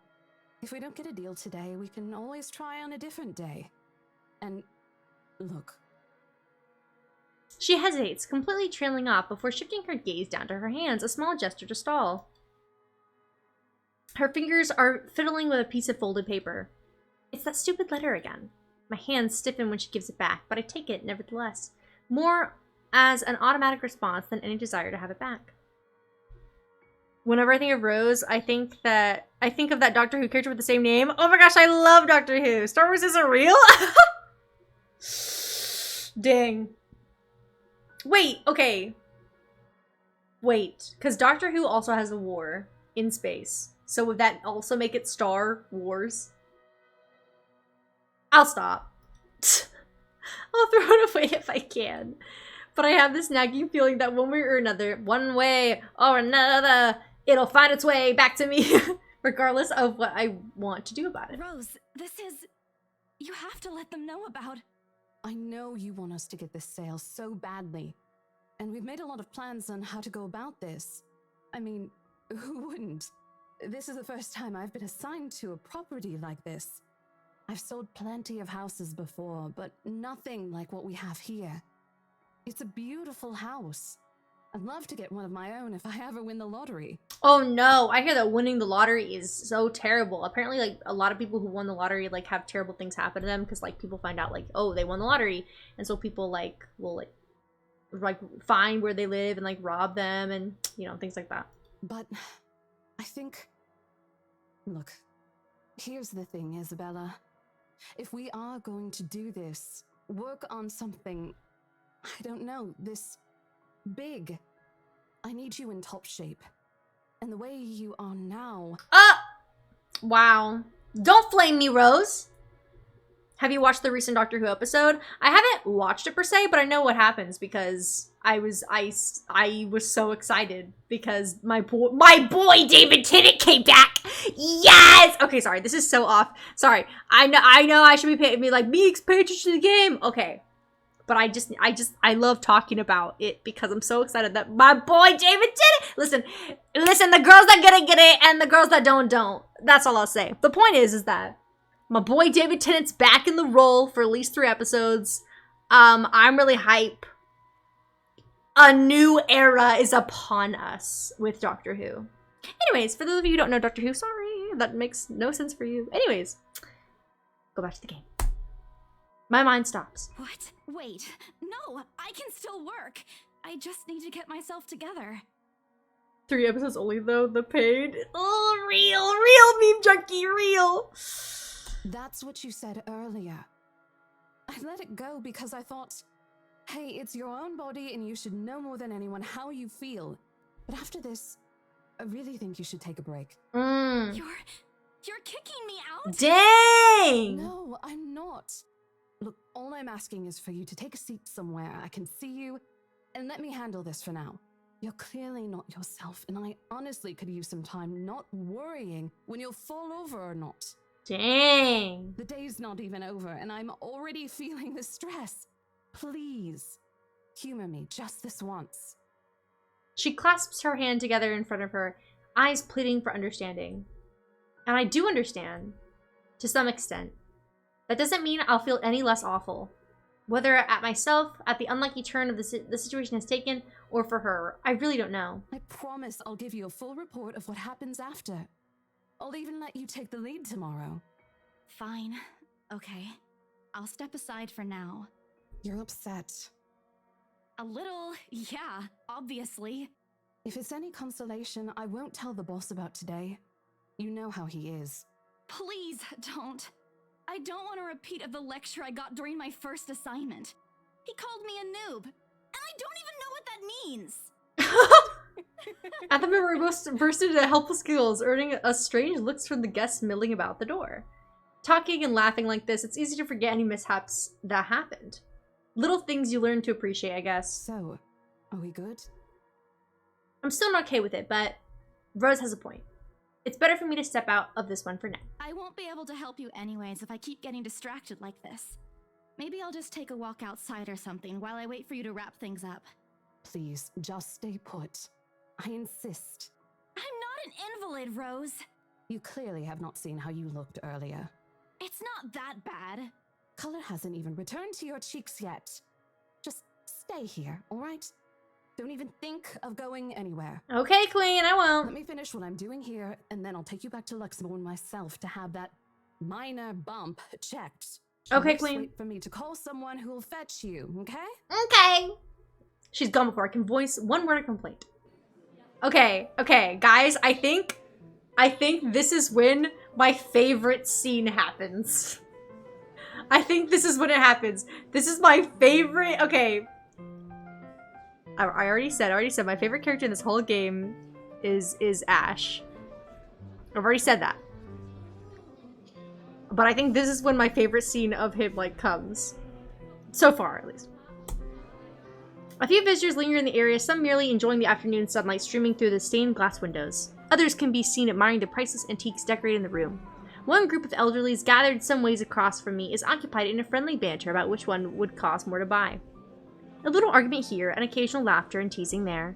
I smile to myself. The conversation reminds me of what I've been missing these past few months. Rose is probably right. I do need a break. Maybe this afternoon's hangout will help. Speaking of, I should call Ash. It's a few hours early. Oh my gosh, is that Ash? Ah! Oh, sorry. My favorite character. I'm sorry. It's a few hours early from what I've told him, but he did ask for a call once I'm done. Besides, I don't have a ride back. He offered, so I might as well take it. Or bribe him into giving me one. Not that he'll ever accept the letter, personal convictions and all. Honestly, if there's something I find admirable in him, despite his tendency to annoy the hell out of me, it's that. Well, whatever works, a free ride is still a free ride. There's Rose's offer too, but despite what she says, I know she'll be busy for the rest of the afternoon, especially without me assisting. Bothering her for a favor as small as this is the last thing I want to do right now. A couple minutes and a few prayers asking for a decent signal later, the call finally connects and... Shit! Sup, I'm Ash from Deluxe City. Baggers, watch out, can't beat me. I'm crying! Trouble? Better not lie. I'm a cool dude, pretty fly for an Asian guy. Deluxe City. Baggers, watch out, can't beat me. Ooh, that's his ringtone! That's Ash's ringtone! Sup, I'm Ash from Deluxe Hey yo, the rap kinda good though. Can't beat me. Better not lie. I'm a cool dude. Pretty fly for an Asian guy. Let's go, Ash! I love Ash. I love Ash. I'd like to say that for the 1000th time, and I will say this again. I love Ash. I love Ash. This is just everything that I need. This is everything that I need from this character. I love this man. He's just he's immaculate, I will say. I already know someone put that as their actual ringtone. I need to have that as my ringtone. It would not be relevant for me, but it'd be so funny. What?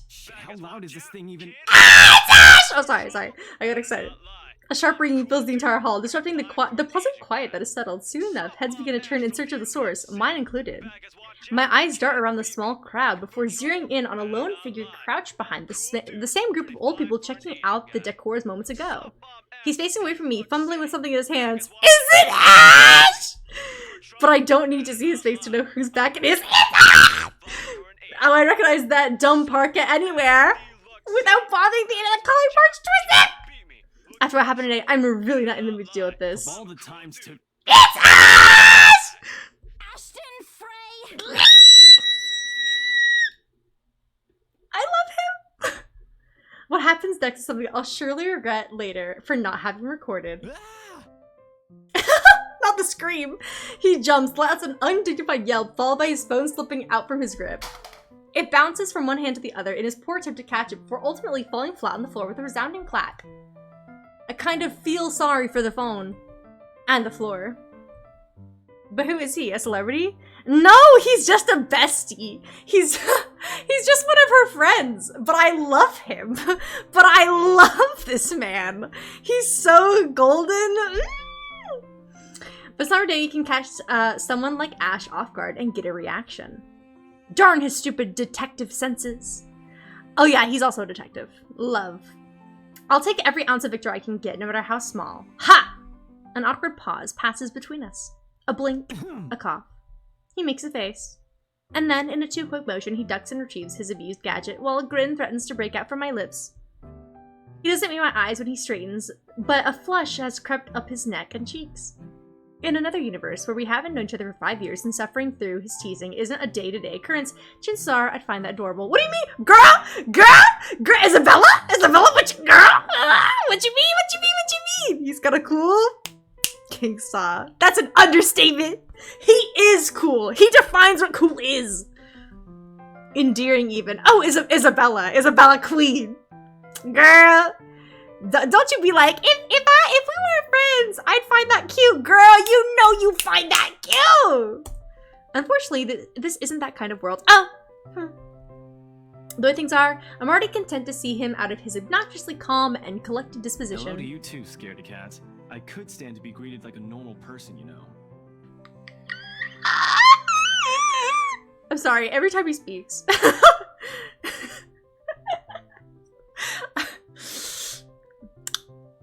Guys, I'd like to formally apologize. I hope Hope-A-Meeks would like to apologize for my squeamishness. Because I love Ashton. What? And miss that look on your face? No way. Oh man, I should have taken a picture. I am so honored you find this funny. Is that how you treat your guests? I think I need to talk to your supervisor. Talk to yourself. You aren't even a guest here. What are you doing here in the first place? Honestly, facts! For a moment, he looks like a cat that swallowed the canary. Suddenly, checking every nook and cranny in his phone for any damage or scratches seems to be a more interesting activity than explaining himself. Ash, I could be looking to buy a house. Really? a mansion? Yeah, why not? Did you see the view outside? It doesn't look haunted to me at all. Man, he's alright. What do you mean? Dang, Meeks, you don't want to say that? Nah, Meme Jackie. Let me tell you 5 reasons why you're wrong. 1, his ringtone. 2, his face. 3, his attitude. 4, his voice. 5, his fit. Now say it again. Now say, meh, he's alright again, knowing those five amazing things about him. Go on. No. Go ahead, me Junkie. Go ahead. I'll wait. I'm like, I'll wait. I gotta admit, his ringtone is pretty cool. See, that's what I'm saying. And his name is Ash. Come on now. I don't know why, but I think the name Ash is cool. I don't know. I feel like those types of names are like really cool, where it's like it's unconventional or whatever. Yeah, why not? Do you see the view outside? It doesn't look haunted to me at all. He's messing with me. Ashton, I am not in the mood. What are you doing here? He chances a glimpse at some point behind me. The parlor? Curious, I follow his gaze, but before I can figure out what has caught his attention, he places a hand on my shoulder and turns me back to face him. I just finished working on something, so I dropped by. Oh, you just dropped by? Oh, for why? For why, King? I still don't see how his work has anything to do with why he's here. In my confused look, he drops his hand resting on my arm, like he has touched something particularly hot, and casually rubs the back of his neck. And I said I'll see if I can pick you up. Turns out I can. Free time and all. Oh, right. Just because you have free time? Just being a good friend? Just being a bestie?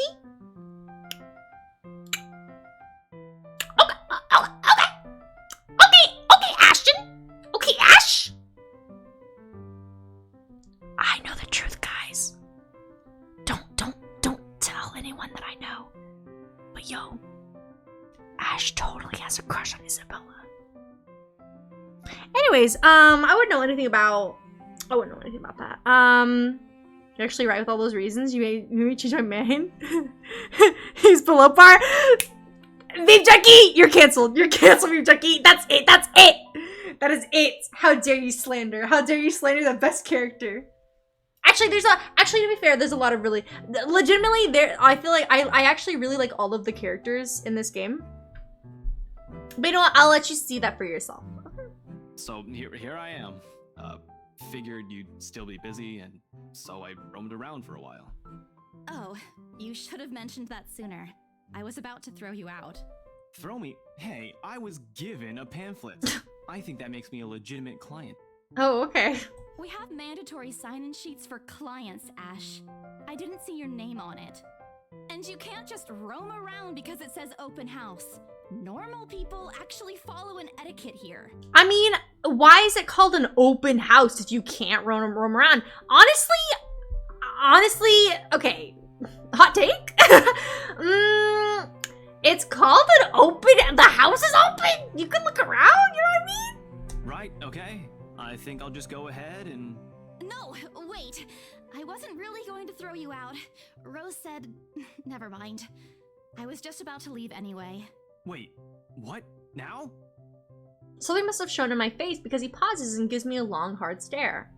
Sometimes I forget how easy reading people is for Ash, given how he often looks as if everything around him is a chore. I avoid his eyes, hoping he'll drop the subject and won't ask any more questions. The last thing I want is to tell him what happened, especially the part about the letter. In fact, he's the last person on Earth I'll ever think about telling it to, if I can help it. Sure, he's a dependable guy, God knows how many times he has helped me even without me asking for it. But stuff like ghosts and the supernatural, he'll never believe those even if he hears it from a friend. Except maybe if it's Becca. On a good day, the most harmless thing he'll do is give you an explanation why those things have no chance of ever being real. At worst, he's insufferable. He'll poke fun at you every single chance he'll get.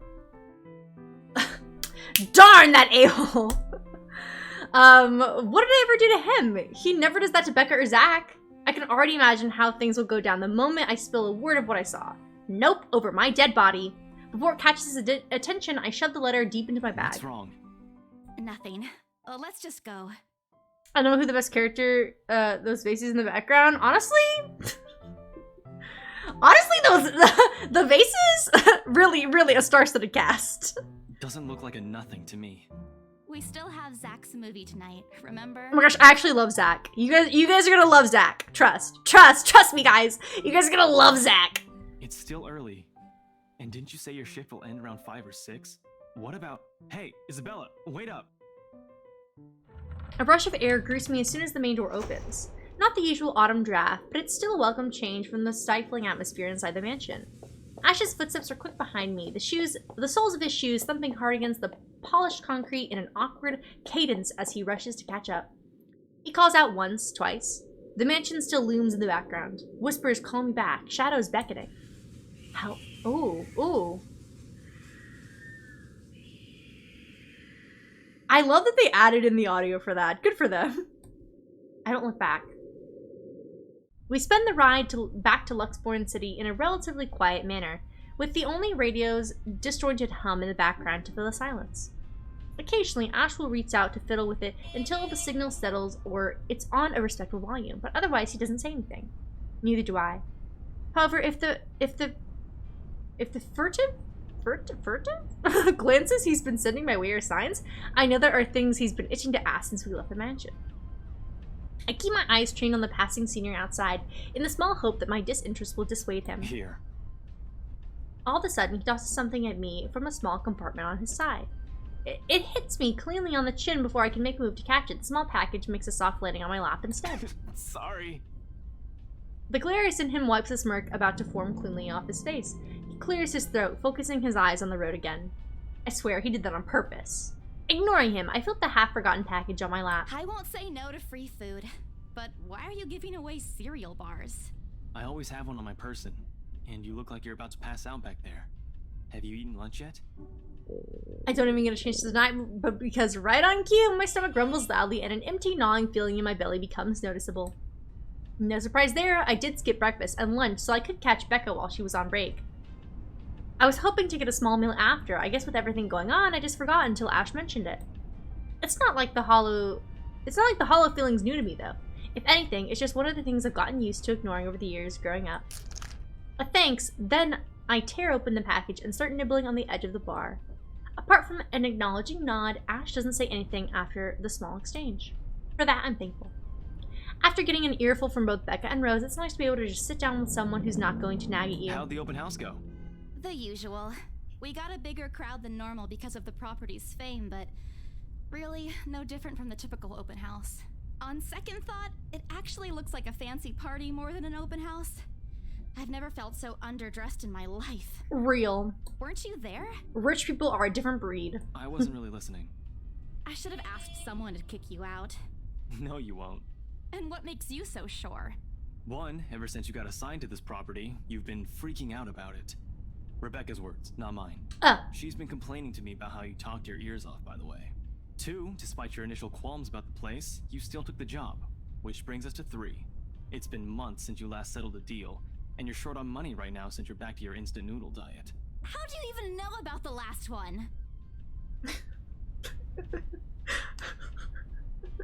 I'm sorry, Bean Junkie. What you've just typed is such a British sentence. Meanwhile, I jump on a Cadbury.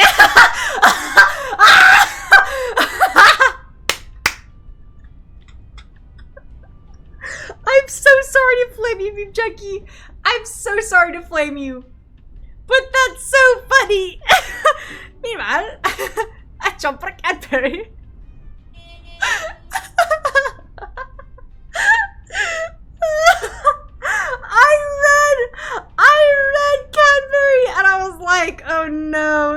British coming out. Common British L. Common British L. Oh, no! Oh, actually, no. Okay, on the real, Cadbury is good chocolate. I've had it before. It's great. I'm not gonna flame Cadbury. That's good. But the sentence that you've typed is very funny. and by the way, this is canonically England. By the way, I don't think I mentioned that. Our setting is not America. We are in England. Isabella is Filipina, and she immigrated to England. So we're in England right now. That's why Rose is British. Oh. Rebecca. Anyhow, you're hellbent on selling the mansion. Even if someone you know personally is in the tour group, you aren't going to just kick them out.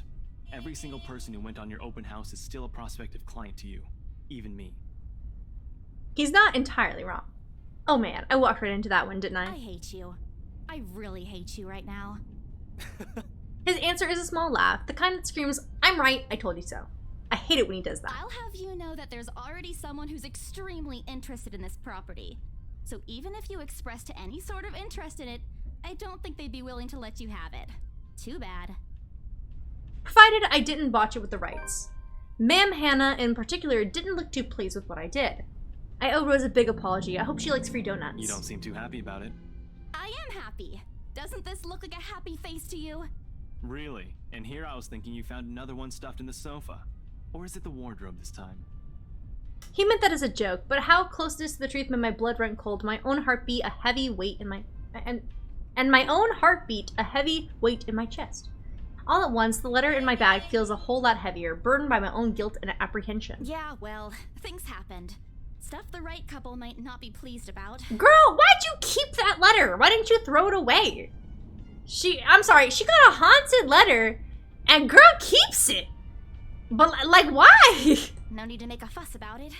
It's normal in the business. You made them angry? Not angry, just stuff happened. Like? Things. Did they do anything? Your clients, the rights, was it? I can't answer that. At least not without revealing everything that took place in the attic. Lie to him? We do not lie to Ash in this household! How dare you even ask me that, Isabella? You keep asking me about my work, yet you haven't said a single word about yours. Yes! I got positive points. Yay! That's not fair. Both you and Zach have literally disappeared off the face of the earth. That's real. That's real adulthood.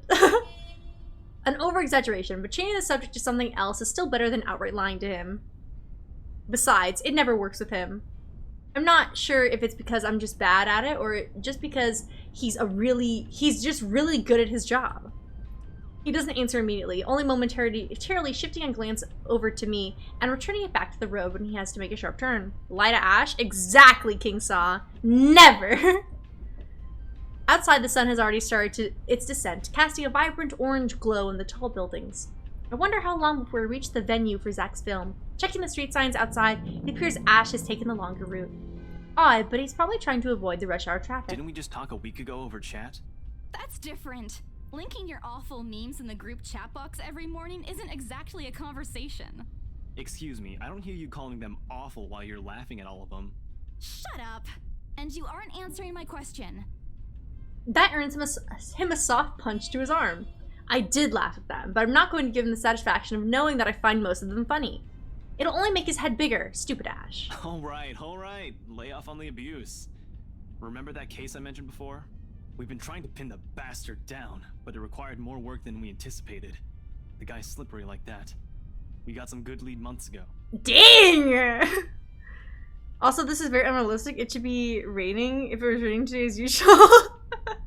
It only rains every day in England. Mind you. Actually, no. It's canonically October in this universe, so I think that you're right. It should be raining. Oh, well. We can just pretend it's dry season. He recounts what he's been doing in the time we haven't seen each other. His usual work, the occasional small investigation, and the big case he's been stuck working on. Stuff he couldn't mention in the brief time we catch each other online. Although most of it are the trimmed down version, only things he can tell, he has always been careful about that. Even the way he spins his answers to my questions, just enough to satisfy my curiosity, but not enough to paint the whole picture. At one point, his voice takes on a strained tone when he mentions something about the big case, but I don't dwell on it much. That's normal, right? I mean, who wouldn't be frustrated if you couldn't bring someone to justice because they kept slipping out of your fingers? If I were in his shoes, why can't I speak today? I'd definitely lose my mind. His stories never cease to be entertaining regardless. If things weren't the way they were back home, maybe I would have considered taking on the same job as him. Well, nope, not really. Mama would never allow that. But the idea is still there. Along with countless others, I've let go. Time passes quickly between us in this manner, and before I know it, we're already at the movie house. Oh my gosh, we're gonna meet Zach! I love Zach! A small crowd has already formed in front of the theater when we arrive.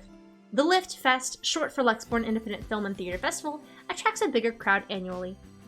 And this year's no different. I've only been to a few indie film screenings with Zach, so I'm not an expert on the matter. But I know that for people hoping to make a break in the industry, getting your film recognized by a local event like this is already a big deal. Especially for a newcomer like Zach. He hasn't even won an award, but just getting a confirmation letter that the festival committee wants to include his movie in this year's lineup already put a grin on his face for weeks. Speaking of the guy, he's impossible to miss. At 6 feet, he appears to loom over most of the moviegoers, and with his large build and heavy voice, there's no surprise when people give him a wide berth as they pass by. It's often easy to mistake him for someone intimidating at first glance. I did, back when I didn't know any better. Ash did too, I heard. Once, early in their friendship. Oh, there's Zach! It's Zach! Oh, sorry. I keep on screaming. I love Zach. I'll say it right now. I love Zach. Zach is a king. Zach is my king. Zach is all our kings. And we should love and appreciate and respect Zach. Thank you for coming to my TED Talk. Hey, you guys! Long time no see. I love you, Zach. Zach just gives out positive, good vibes, and I love that about him. Zach's face lights up with a smile of his own. He moves towards us with careful steps, taking a significant effort to make himself smaller so as not to bump or accidentally hit anyone. Typical Zach. As he nears, Ash casually raises his hand in greeting and... Z-Man, my main man. What's crack-a-lackin', my homie? Okay, never mind. Maybe Ash isn't the best character. The awkwardness that descends within the immediate vicinity of our small group is palpable enough. Somewhere to our left, a girl giggles, and only then do I become aware of my mouth hanging open. I'm almost amazed how Ash can say that out loud with a straight face. Almost. Considering his track record, I should be used to it by now. Zach seems to be. Don't stop trying to act black, Ash. Oh my gosh! One who calls me Z-Man. Oh no! Oh my goodness. Actually, you know what? Call him out, Zach. Call him out. There's fondness underneath his exasperated tone. If this were any other person, he'd likely be offended, but years of friendship and familiarity have made those words harmless to the other's ears. Or at least enough for both to take it in stride. It's been a while, Zach. I hope you didn't get into trouble again. Not much to get into trouble lately without you, I'm afraid. I'll let you know if something comes up, though. Nah, I ended up with chicken down stuck on me last time I agreed. I'd really love at least this year to pass without some sort of accident happening again. Hey, I take offense to that. It wasn't that bad. You really have no idea. A beat passes. And then Zach laughs. Hey, I'm kidding. You know you can always count on me. It's a story only the two of them are privy to. Every now and then Ash will enlist Zach's help on something. You see, if this was Britain, if someone said what Ash said, they'd be bullied off the planet Earth. Oh wait, it is Britain. Trying to be PG. Yeah, real. Real, actually. Becca and I never really found out what the real deal is with those adventures, as Zach calls it, and both aren't willing to tell due to some unspoken agreement. She insists that if it's Ash, it's likely not something illegal or life-threatening. I tend to believe her on that. Sometimes. Ah well, boys will be boys, I guess. No, that is not a healthy mentality. No, boys will be boys and girls will be girls are both bad mentalities to have. Throw those statements out. Never use them ever. No, stop stereotyping. Change, guys! Change! I give Zach a small wave from behind Ash when his attention eventually turns to me. Bella! Oh, sorry. Huh? Rebecca's not with you. Is she still sick? She was sick today, Zach. A bit. But she's up and went to work this morning. You know she doesn't listen to anyone that's not Ash. Yes, she does. No, she doesn't. You're literally the only person she'll listen to when she's feeling stubborn. And it's true, they've known each other far longer than any of us in the group, childhood friends and all. But don't worry, Zach. She's probably on her way here now. She promised she wouldn't miss your movie. I love a good old PG tips in the morning. Me too, meme junkie. Gotta have him, gotta love him. Isabella! Oh, thank goodness. Oh my gosh, is that Becca, queen? Speak of the devil. Without warning, a hand grabs me by the shoulder and turns me around. Becca, you're just in time. Becca! I have to lean back a little with the way her face is almost invading my personal space, but she places a hand on either side of my head to keep me still. She stares at me intently, concern filling her eyes. Becca, you're squishing my face. How are you? Are you all right? Why wouldn't I be? Rose called me earlier. Oh! Those 4 words tell me all I need to know. Since I don't have my family living close by and the only other relative I have here works on the far side of the country, I gave my company Becca's contact number in case of emergency. I should have known Rose would call her. I push Becca's hands away from my face. Although she lets go, her eyebrows remain drawn together. Oh, no, everything's good. Rose covered for me at work today.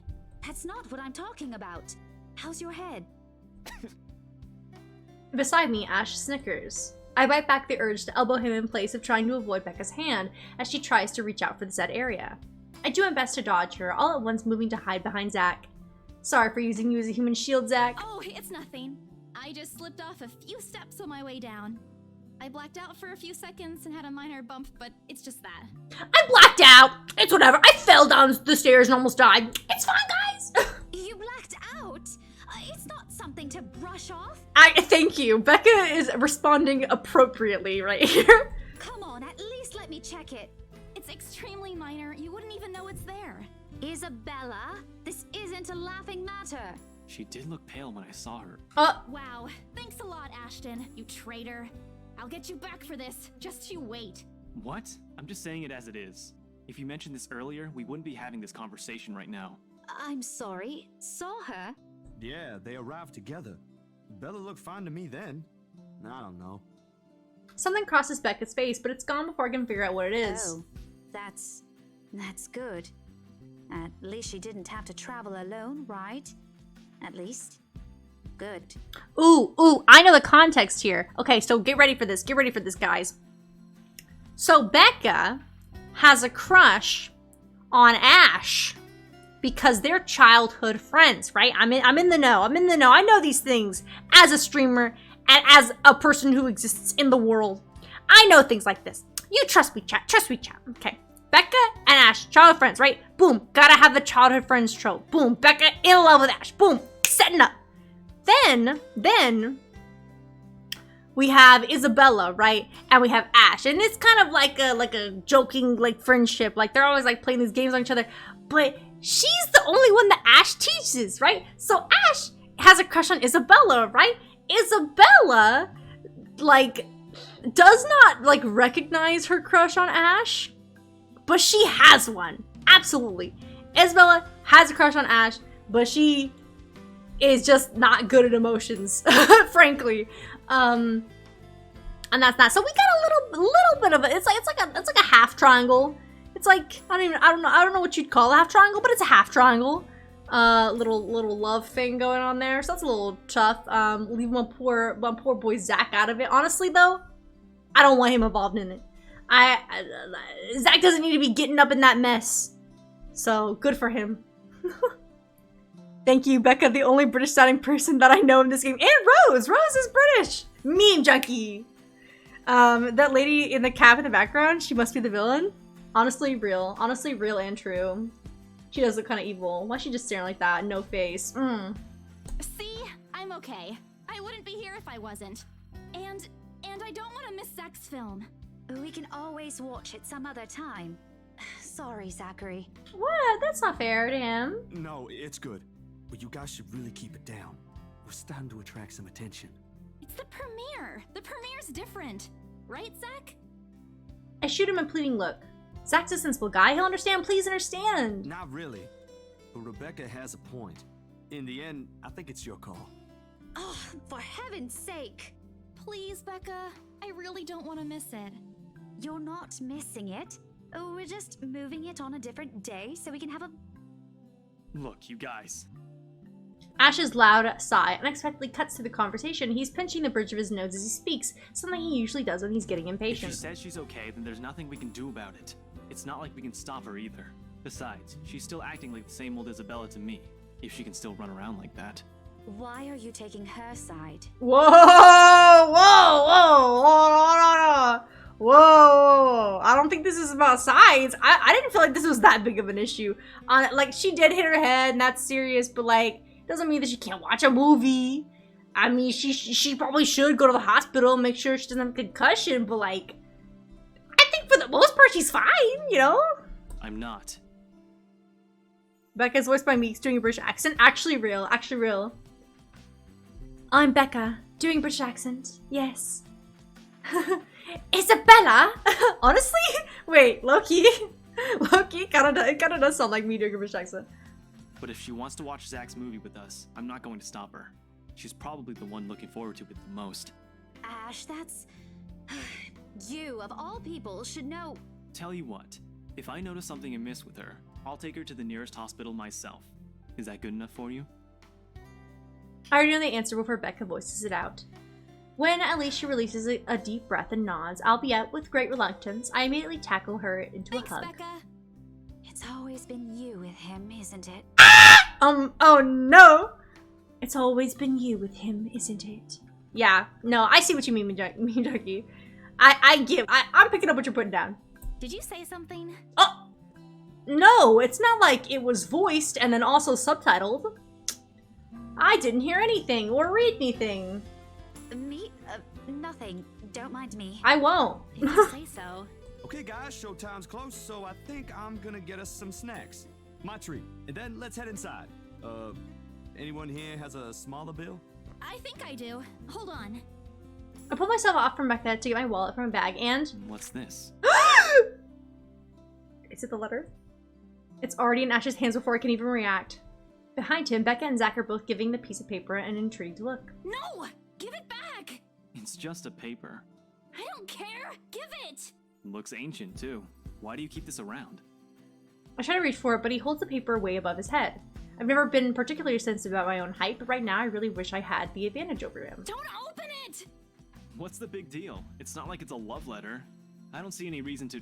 Hold on a second. This is, isn't it? Even if it is, it's not for you. Okay. Now I'm curious. I'm telling you, it's nothing like that. It's... The rest of my words are lost when he unfolds the paper. Oh no, I'm so scared! Oh no!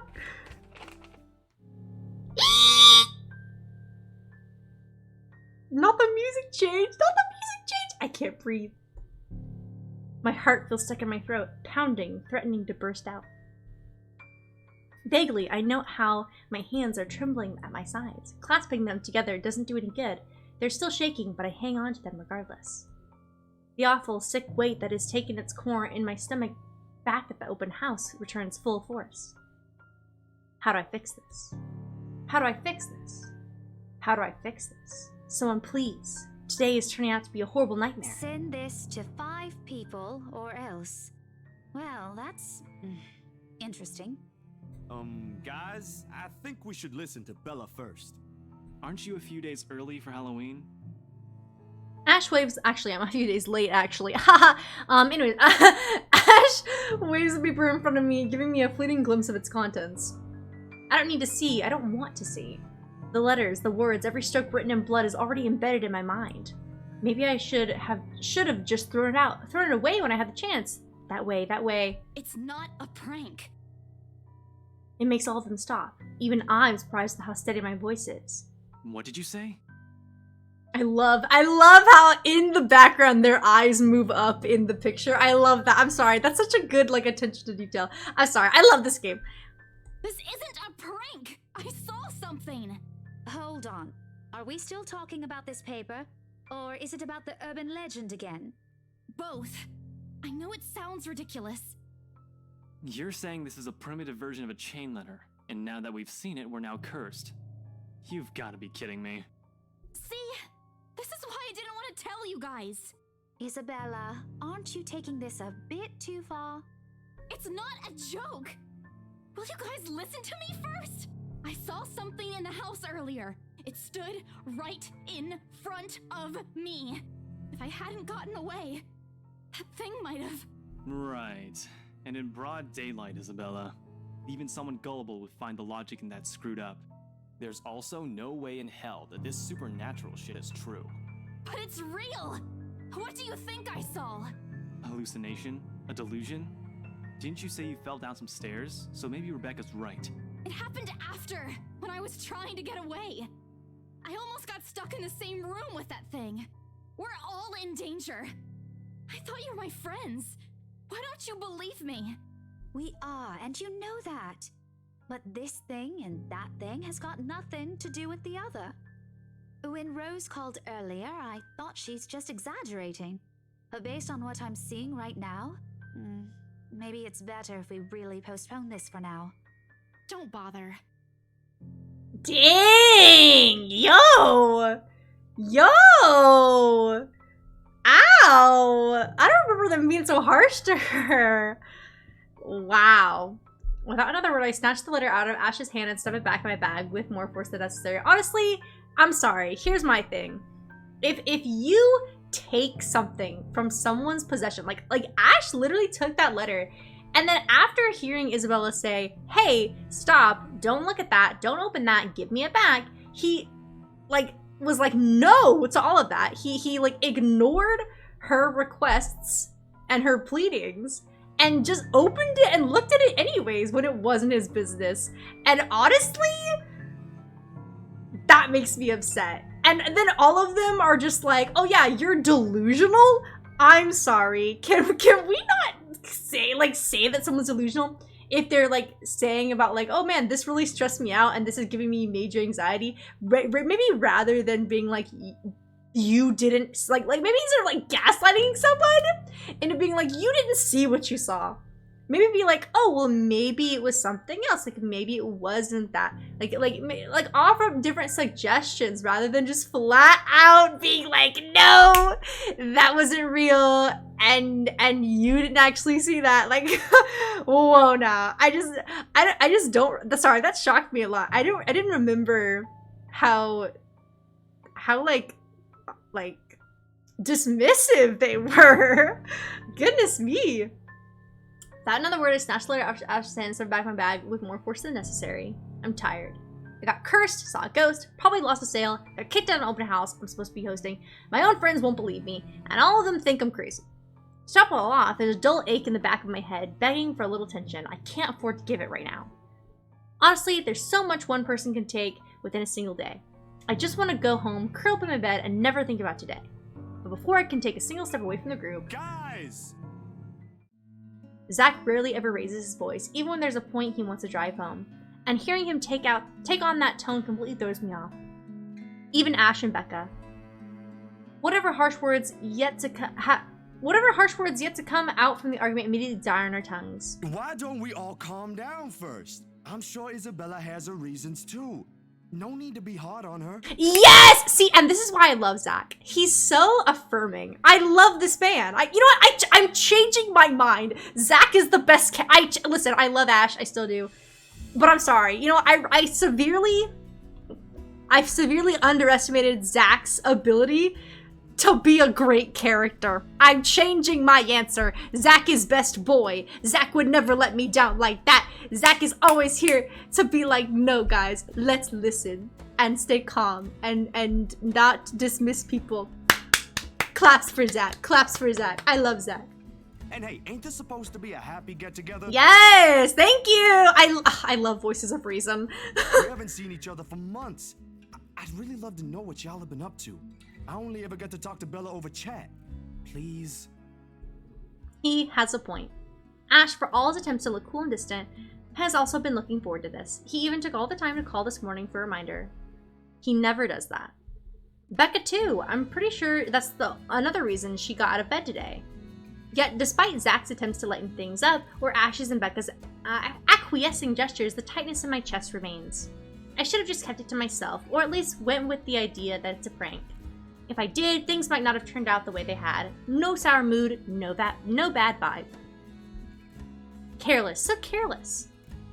Maybe leaving is the better decision for all of us. No! Stay for the movie. Zach worked really hard on this, and we have to support him, and he's trying really, really hard. So stay for the movie. Don't go home. That's dumb. Okay, hold on. Let me check the relationship. No, wait, the backlogs! Okay, hold on, sorry. Anything, I excuse myself and go straight home, but this is something special to Zach, something he worked hard to bring to life. I should know better. Exactly. Now let me look at the relationship. Oh, look. Oh, no. Okay, so Becca didn't like that, Ash liked that, and Zach liked that. Honestly, I think that was the better option, because the majority is happy out of this group. I might be having a bad day, but being with the few people I care about far outweighs the idea of spending the rest of the day throwing a tantrum alone in my room. And what if the thing in the attic follows me home? I don't want to be left with my thoughts either. I can still see it whenever I close my eyes. And maybe if I stay, let our heads cool down first before telling them what happened, they'll listen to me. There's nothing you can't solve with a calm head. One step at a time, Isabella. That's what Mama used to tell me. Besides, I don't have the heart to ditch Zach. A smile is back on my face when I look back at them. If we keep arguing here, we're going to miss the first few minutes. All right, that's the Isabella I know. Yes, Zach. Oh, good. I thought for sure you were going to cry. This time, I really do send an elbow straight to his stomach. Stupid Ash, being vertically challenged has its perks too. What was that for? Stop calling me a crybaby. I'm not one. Oh, don't cry. Stop it. Okay, scaredy cat then. That too. If you repeat that, I swear I'll... Let's just go. Not the tension. Without another word, Becca goes inside. She doesn't even stop to wait for us when I call after her. Ash and I exchange looks at that. The same question likely swimming inside our minds. Did something happen at school after I left? Is she having a bad day too? I'll try asking her about it later, I guess. So, you guys go catch up with her. I'll go get us the food I promised. But you'll miss it. Didn't you say watching a movie without food ain't fun? It ain't like I haven't seen it. I made it, remember? True. King. I'll be in there soon. One friendly tap on my shoulder and then he's gone. A few moviegoers are still milling about. Some are still waiting in line for tickets, but otherwise most of the crowd are already inside. There's nothing much for us to do here now. Not a word of protest comes from me when Ash gestures for the two of us to head inside. And then? Are you sure it wasn't one of the cleaning crews? Absolutely sure. Somehow, halfway through the movie, the conversation steered towards what happened in the mansion. To be fair, Zach was the one who brought it up again. In his own movie premiere. Now the film's just serving as background noise while we're speaking in hushed tones, careful not to disturb anyone inside the small hall. Well, except for Ash. I just hope we don't end up arguing about it again. We'll all get kicked out for sure. Although, with how loud Ash's voice is, we'll probably get thrown out way before any argument happens. Summer food is very overpriced? Oh, dang. Honestly, it really is. It's like you can literally, like, okay, listen, I know that they say, don't bring in food, but like, who doesn't? You know what I mean? Like, I be seeing people bringing out whole meals in the movie theater. Come on now. Movie theater release said $11 for a large popcorn. I'm sorry. Why would I do that when I could pay $3 for a whole box of like 10 popcorn packets and make popcorn in 3 minutes at home? You know what I mean? Anyways. Only Becca still remains engrossed in the movie, completely ignoring us. She's been quiet the whole evening, speaking only when referred to. If I didn't know any better, I think we did something that offended her. Didn't we? And then I ran. You heard what happened after. I still think it's something else. It was standing right in front of me, Ash. He's one of the smartest people I know, but geez, he should learn to listen.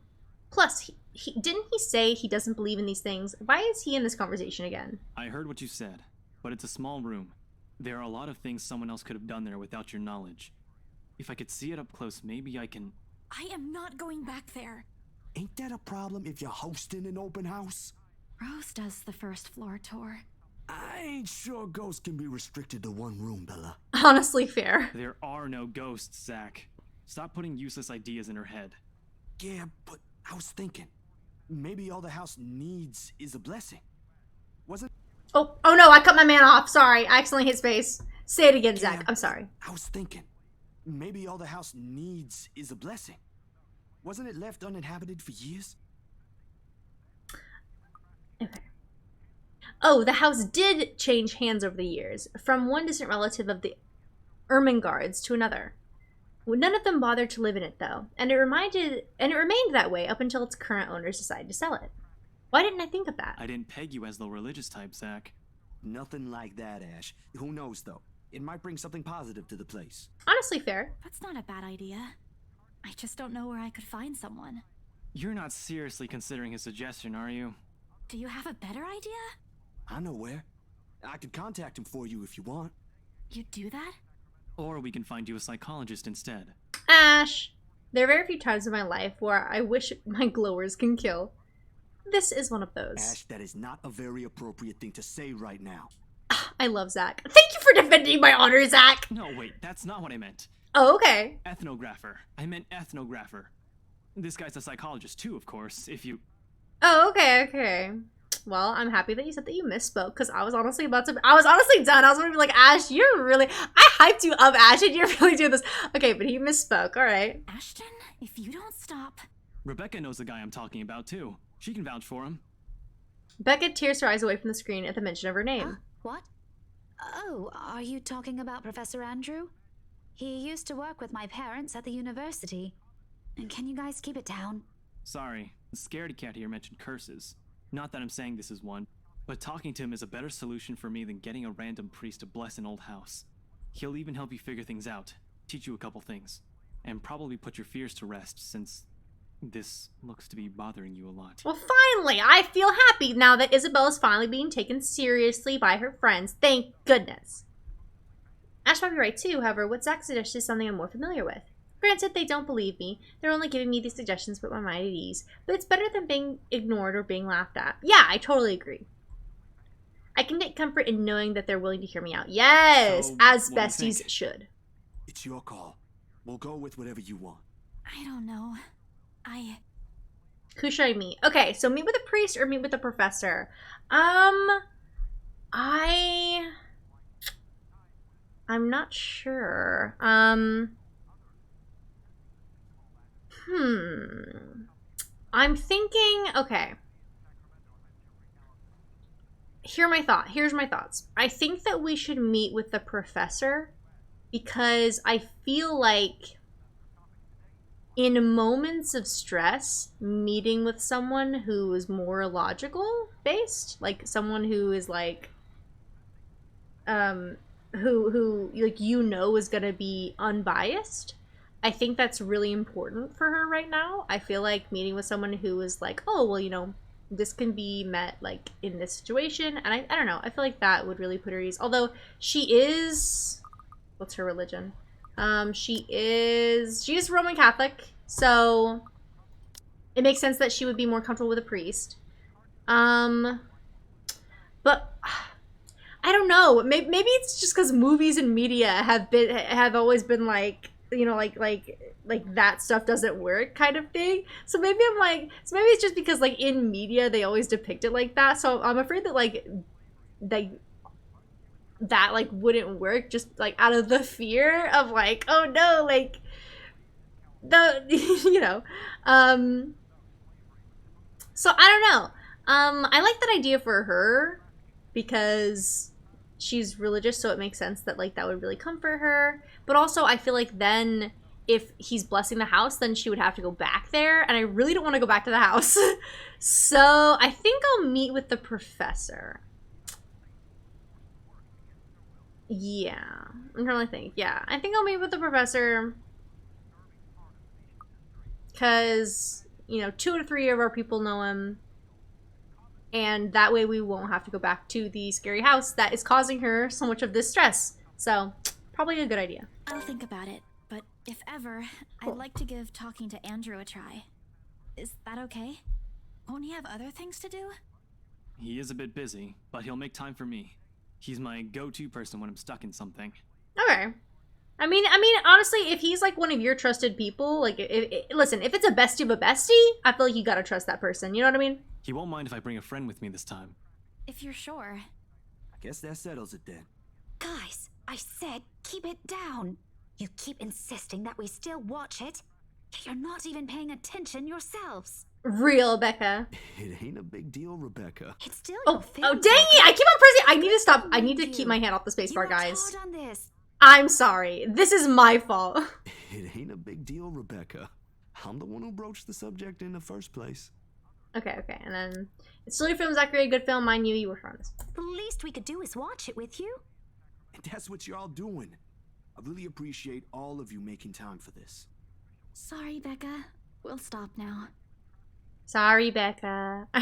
I threw an apologetic look, even if Ash is the only one she should be reprimanding, but her attention is already back on the screen. She's ignoring us again. When Becca's acting this way, there's a big chance something's nagging at her.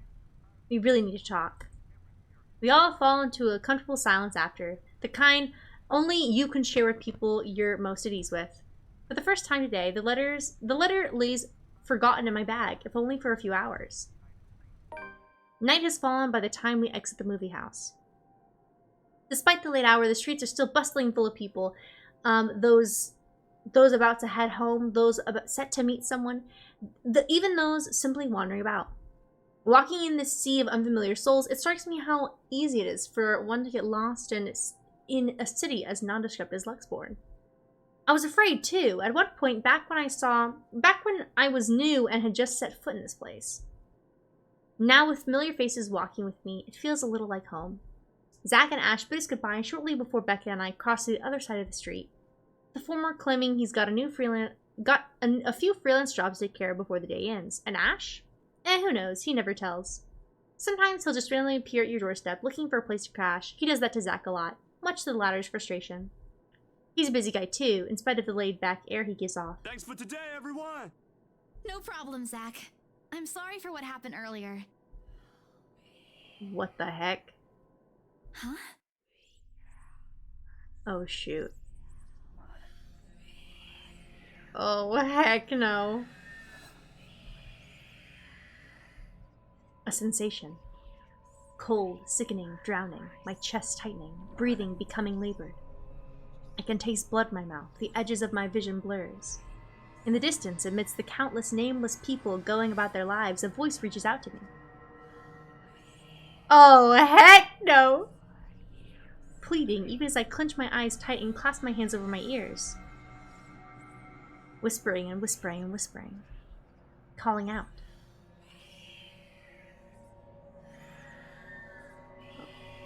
Oh my gosh! No, not me. Oh, heck no! Somebody... Isabella? Earth to Isabella? Huh? At her voice, the whole world suddenly snaps into place. The murmur's gone. When I open my eyes, Becca raises an eyebrow at me in question. Weren't you listening? Are you coming with me? Oh, yeah. Just, okay. Oh, heck no. I hate how creepy moments just pop up out of nowhere. Sorry, I spaced out. You always do that. Whoa! Okay. Becca! I follow her without complaint, but not before sneaking a glance at the far end of the street, where the voice came from, where another set of eyes might be staring at me. Nothing. There are only Zach and Ash watching over us as we head back to where Becca parked her car. If I'm expecting to see something or someone there, I try not to let it show. Try not to think of the tiny pinpricks of fear crawling at the pit of my stomach. See you guys some other time. Yeah, see ya. Another glance, and with a final wave, we go off our own ways. I don't know what I saw. I don't know what I heard. I don't want to know. And if this is what would help me sleep tonight, what would give back that normalcy in my life, then so be it. Ooh, October 22nd, Saturday! Ooh. Timeline? Okay. Luxborn Independent Film and Theater Festival celebrates its 9th year discovering new creative talents in the film industry, included in the few showcased this year is Zachary Steele's Bleu Foncé, Dark Times of the Black British, Isabel Santos Ashton Frey, and Rebecca Gales were also seen amongst the crowd for its premiere.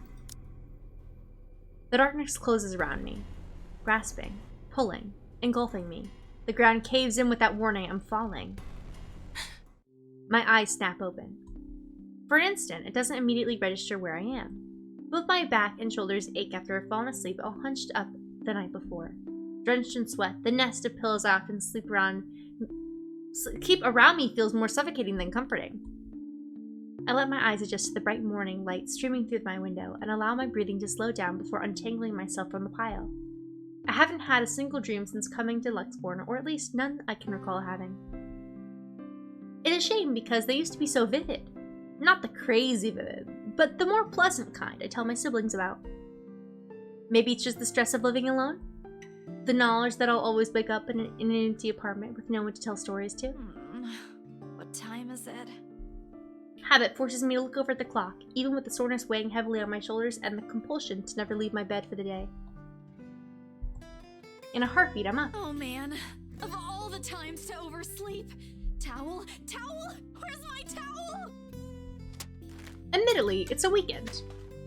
As an unspoken rule, that entitles me to extra hours of sleep. But if Rose didn't kill me yesterday, she sure as hell will now! And right after what happened. Oh, one box of donuts as peace offering won't be enough the second time around.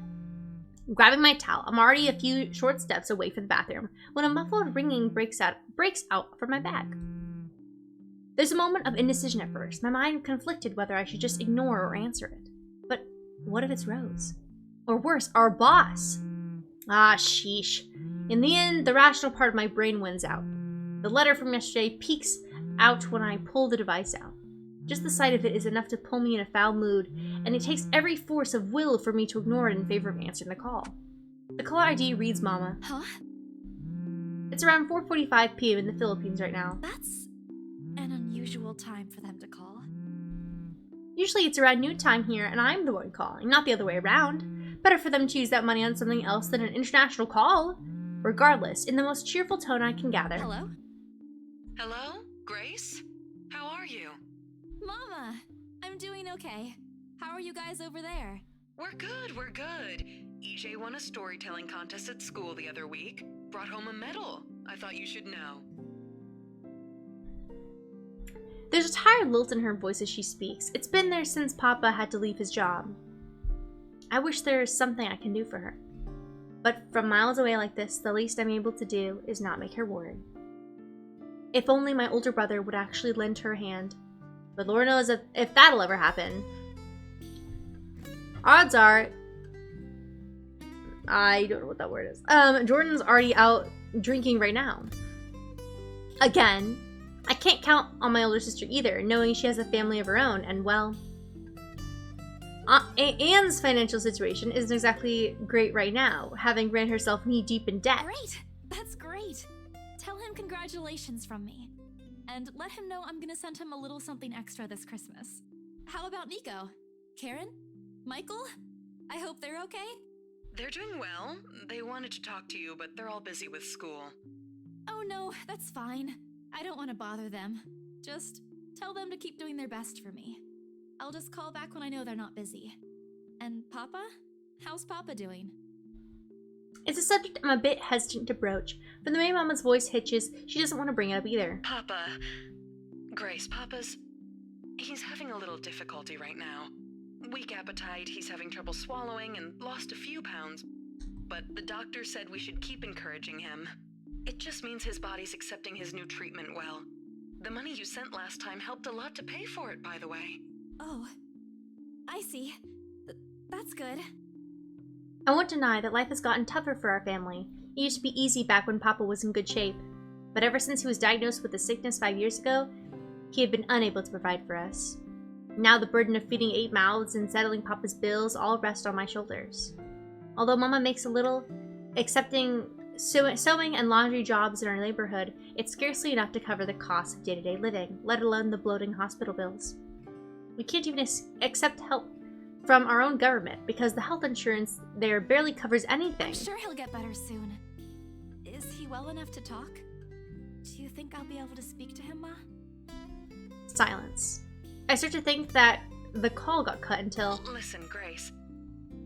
Maybe it's better if we transfer Papa to a different hospital. Somewhere cheaper? What? Why? Did something happen? Is it the deposit issue again? Give me the hospital's number. I'll talk to them. No, it's nothing bad. The service here is good. Too good. Even the doctors. But I'm worried you're working yourself to the ground because of it. Mama, we've been through this before. I want the best for Papa.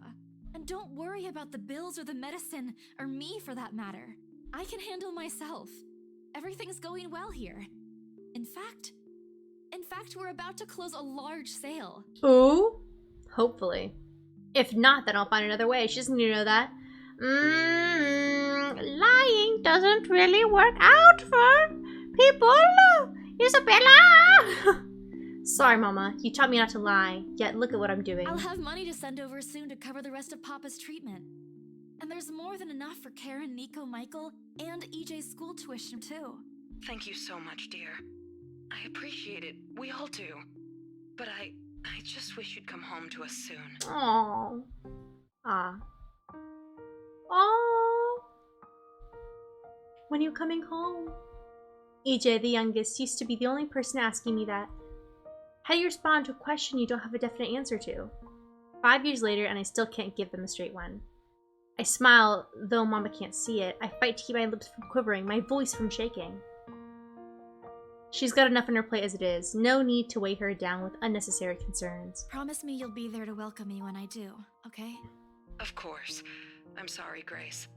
I need to take this for a while. There's a small commotion on the other end. The sound of gates opening, a voice of a child, EJ, talking excitedly about his day at school, the tapping of feet on the floorboards as he runs. It's been years since I went home, but I can still picture the whole scene in my mind. How tall is he now? Are the neighborhood kids bullying him now that I'm not around? Did Mama rearrange the furniture in the living room again? What are they having for dinner today? I miss them. I miss them so much. It's okay, Ma. I need to go too. I've got work today. I'll call again soon, alright? On a Saturday? Oh, never mind. Take care of yourself, dear. I love you. I love you. Bye. It ends with a soft click, leaving half-truths and empty promises hanging in the air. Closing my eyes for a moment, I take a deep breath and shake away the thoughts beginning to swim inside my head. It's pointless to mull over these things right now. Okay, Isabella. Time to get that mansion sold. Get that mansion sold, girl! We got a family to provide for. Unfortunately, before I can take a single step away from my phone, it rings again. No doubt Mama forgot to say something. Mama? Did you forget anything? Oh, Queen Rose? Excuse you? I'm too young to be your mom. Are you still sleeping? Hold on, never mind that. Get yourself in the office. Hurry! Office? What about the open house? Oh no. Is it Sir John? Did he hear about yesterday? Am I in trouble? Oh god, oh god, oh god! I'm gonna get yelled at, aren't I? What do? I'll buy you an extra box of donuts if... No, it's nothing like that. Will you calm down? Get yourself here, alright? I'll tell you everything then. There's the telltale din of several feet shuffling against a wooden flooring and an indistinct yelling in the background before Rose cuts the connection. That isn't in any way comforting. But it's enough reason for me to hastily discard my phone and finish my shower in record time. I make it to our office within 20 minutes of leaving my apartment completely disheveled and out of breath. A feat if I take into account my usual travel time. Routine claimer common to Briar Realty Corporation's Lexborn office greets me as soon as my foot crosses the threshold. Papers rustling, telephones ringing at sporadic intervals, agents talking at varying volumes, staff moving about, and... Where the hell is C? Where are my employees? Goodness, Sir John sounds like he's going through a rough time right now. What the actual fuck, guys? Whoa! All the times to disappear without notice.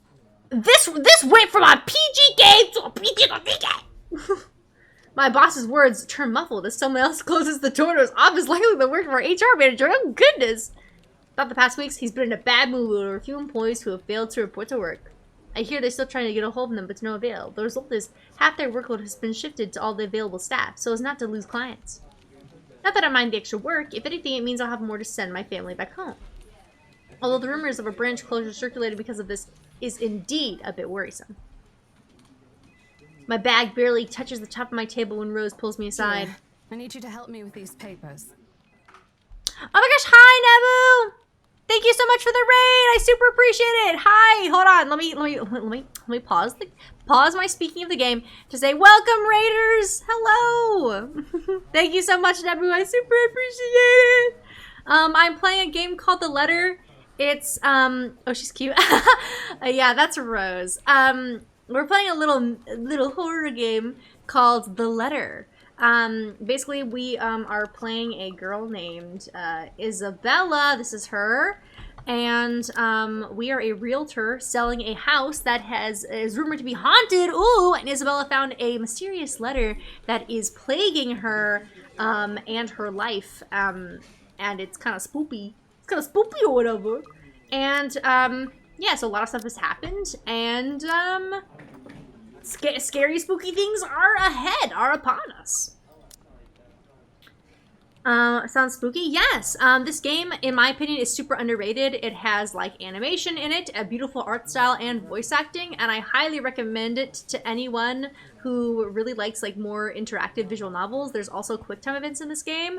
It's actually really fun, and I highly recommend. And you get to play 7 different characters throughout the game. So this first character is Isabella, and then we play as Hannah, Zachary, Marianne, Rebecca, Ashton, and Luke. And yeah, so it's a very, very fun game, and I recommend it. Get the word out. This game's good, and it should be popular. It should be way more popular than it is. So yeah, anyways, underrated, great game. If you could also get these signed and photocopied before lunch today, that would be great. One after another, she thrusts a bunch of paperwork in my hands without explanation. A page flutters away from the top of the pile, and I lean down to pick it up, my eyes scanning the top of the page as I straighten. A purchase and sale agreement. Rose simply gestures her thumb in the direction of our visitor lounge when I tilt my head in question. There, seated on the sofa and looking completely out of place in the humbly decorated room, is the same couple from the day before. The Wrights.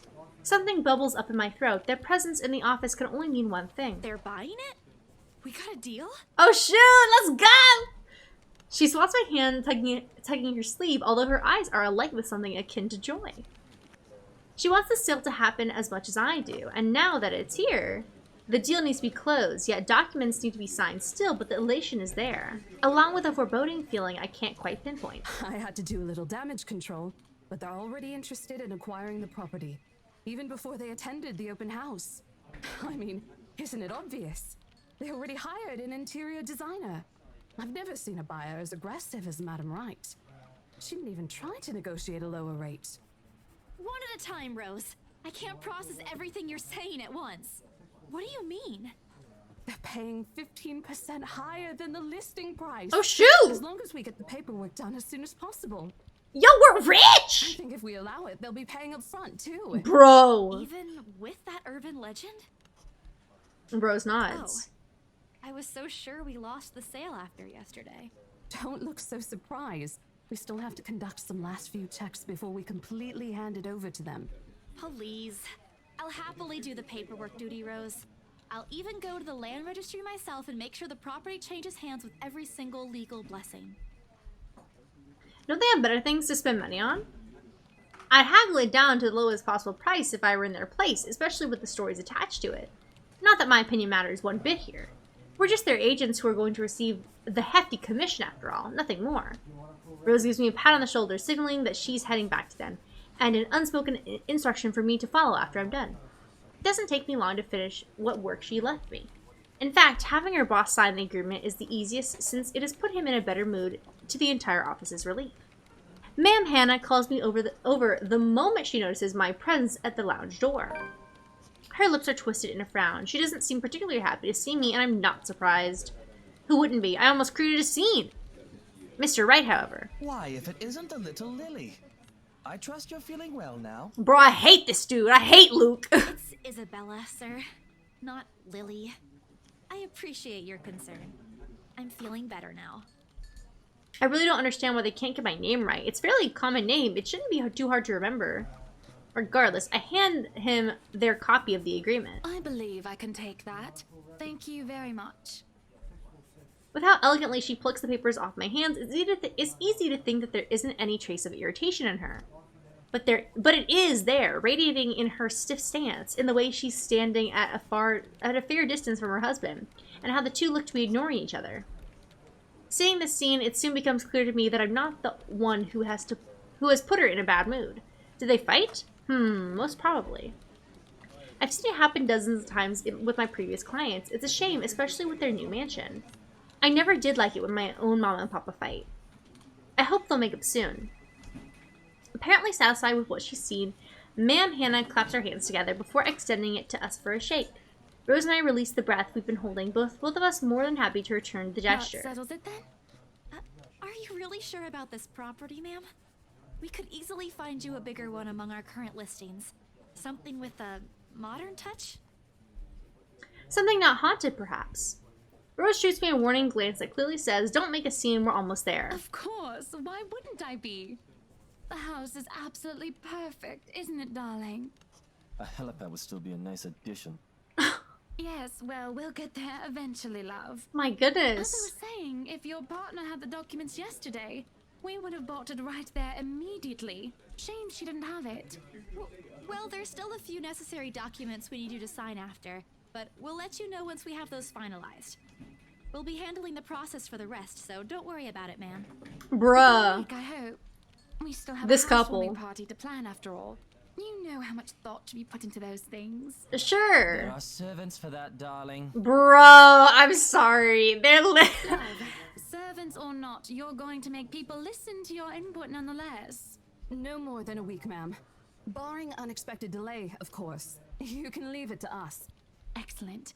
Well then, I'll leave you two to it. It's been a pleasure doing business with you. Oh, and before we forget... She really folds something into both our hands and winks, a finger raised to her lips demanding our what silence. happened the day before was quite unfortunate, but you did get us what we wanted in the end. Oh my gosh. Money? That, at the very least, is commendable. But this is... Ma'am, I can't accept this. Don't you worry, darling. It's a small thing coming from us. Consider this your bonus for a job well done. Oh, dang. Honestly, take it, girl. Why you questioning it? She's like, oh, thank you. Brother Rich, come on now. Come on, well, guys, we all know the Gravity Falls quote that Dipper says, where it's like, listen, she like Pacifica's rich, Mabel. She's cheating at life. So honestly, this is I'm not gonna question when people give me money. All right, I'll be like, oh, okay, if they're rich at least. If it's just a random person who's like, here, have this $500 bill, I'm like, wait a minute. But if they're if I'm like, oh, you're a well-known rich person, thank you for the 50. I'm not gonna question it. She smiles sweetly, like this is simply the most normal thing to do in the world. Oh, before I forget, my lovely interior designer would appreciate it if you hand her a copy of the floor plan as soon as possible. She's dying to work on the house. You can do that, yes? Here's her contact. Certainly, ma'am. We'll have it processed as soon as possible. I knew I could count on you, lovelies. I hope to see you two soon so we can get this closed. Just like that, transaction over and done with. My mom's still reeling even after they've left. Other agents would kill to have clients like them. A part of me feels lucky about the fact no lengthy negotiations, no sudden change of minds, just talk, signatures, a few handshakes here and there, and we're done. The other part? A second ago, we sold a haunted property to 2 innocent clients. Sure, the commission's big. Big enough to continue funding Papa's treatment and hospitalization. Big enough to pay for all 4 of my younger siblings' schooling. Heck, it'll keep me away from Instant Die for months. I don't even have to go back to the mansion as well once the deal has been closed, much to my sanity's relief. But knowing that something's in there, and we gave it to good people despite that? Oh, Isabel, the things you do to sell a house and get money, Papa won't be happy with that. At least I'll have a good news to tell them next time I call home. The little lie I told Mama this morning isn't a lie anymore. Well, there's something. So how does it feel? How does what feel? Your first big multi-million-pound sale, silly. I know you've been with us for years, but this has got to be memorable for you. Memorable is an understatement, Rose. Come on, show some enthusiasm. They gave us a bonus, too. Aside from the commission and the other bonus boss promised. Ooh, a double bonus. What are you gonna do with it? Cry? Send it home, probably? Scream? All of it? Not everything, of course. Most of it. I'll leave some for my living expenses. Listen here, Isabella. I'll teach you something I should have told you before we ended your training. She slings an arm over my shoulders and leans in closer to my ear, as though she's about to share a big secret. It's okay to celebrate from time to time. Agreed. I don't get it. It's simple. Go out, do something for yourself. Throw a party and treat your friends to free food. Okay, real. Some people, don't know how to take a break and relax and not work all the time. And like Miss Kim is very similar to that. She will often be like, no, it's okay. My roommate, if you don't know who Miss Kim is, and very lovely friend. She's a bestie, love her. But you know, she just works a lot. Sometimes she overworks herself, and she forgets to have time for relaxation and time to chill for self-care. And so Rose needs to tell my girl Miss Kim that for real. Didn't you say the last one's some sort of tradition back at home for you? Hello, this is practically a done deal. Isn't throwing a party a bit excessive? Your call. I won't say no to an invitation, by the way, in case you really are planning to throw one. A few drinks would be nice too, thank you very much. I don't think my apartment's big enough for that. You could always move? Bloody hell, you're working in real estate. I think I'll pass. That's too much of an unnecessary expense for me. But I did promise Becca free lunch in case the sale goes well. You go do that. Hold on a sec. She coolly removes herself from me to answer the phone at her desk.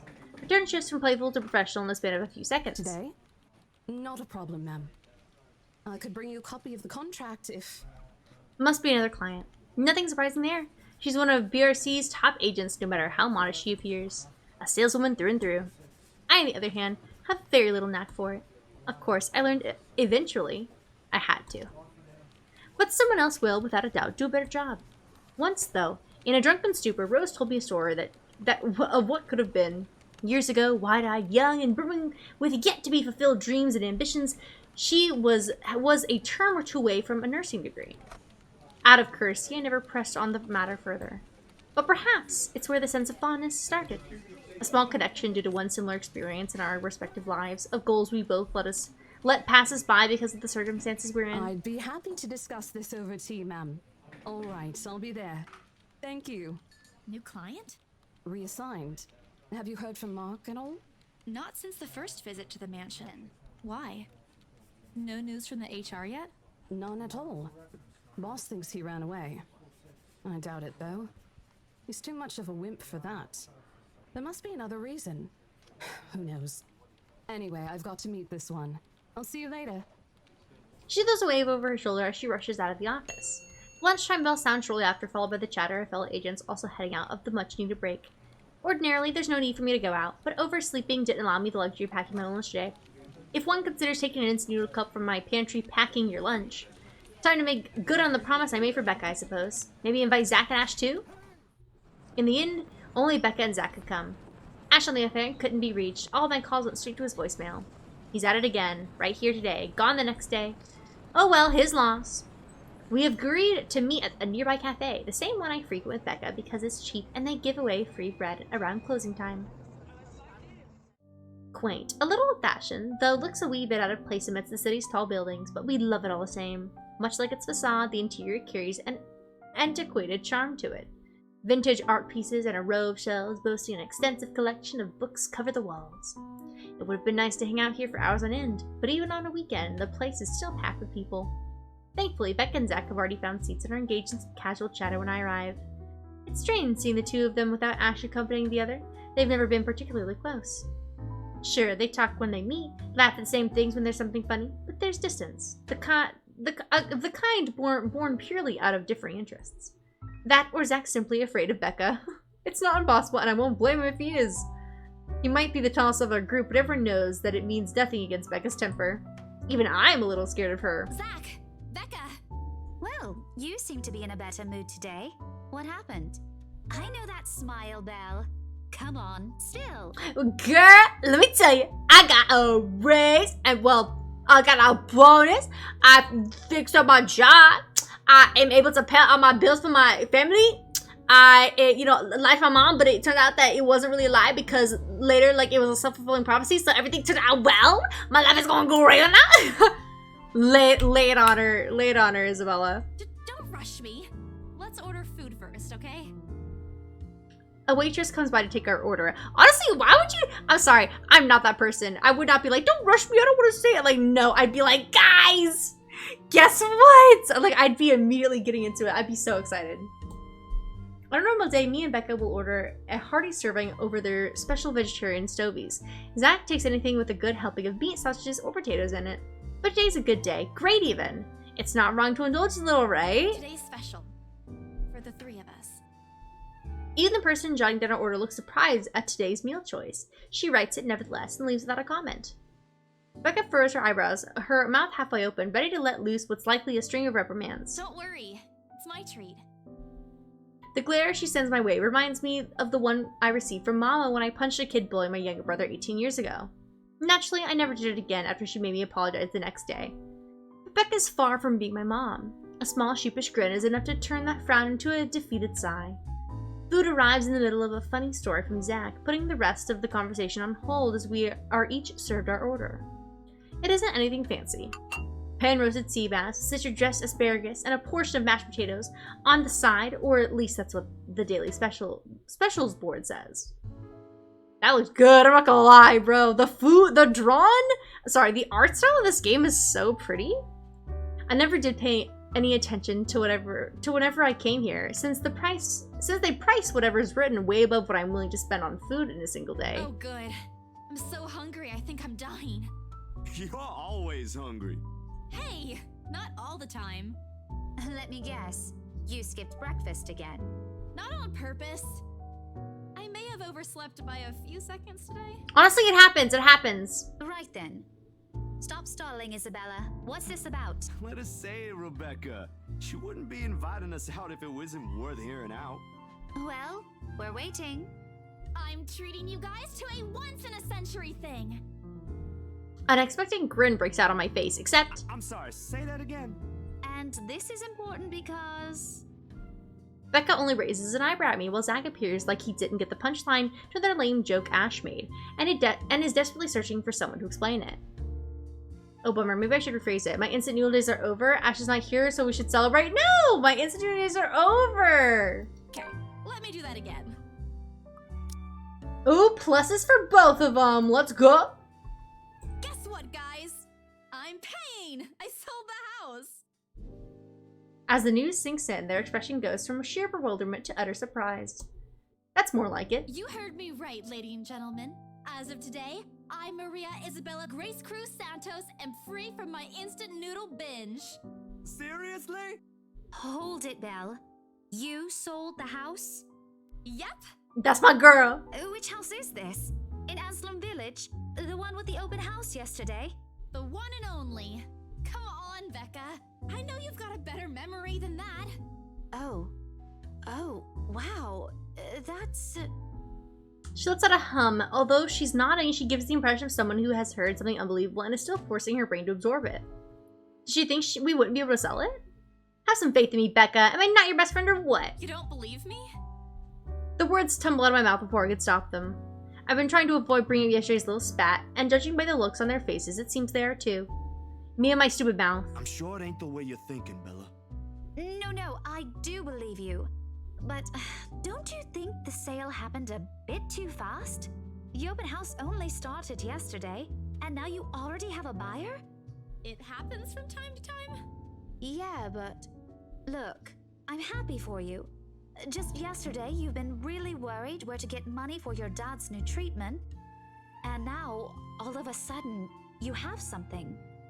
What if the sale doesn't push through, or I don't know, they're a fraud, or they suddenly back out? Honestly, very justifiable concerns. Isn't it a little too early to celebrate? Rebecca does have a point, Bella. If you haven't closed the deal yet, there's still a chance they'll go back on it. Yeah, that's fair. They don't seem like it to me. The lady appeared to really want This is also fair. Without even finishing the tour. Miss Hana definitely seemed intent on buying it. Pressured me into it, more like.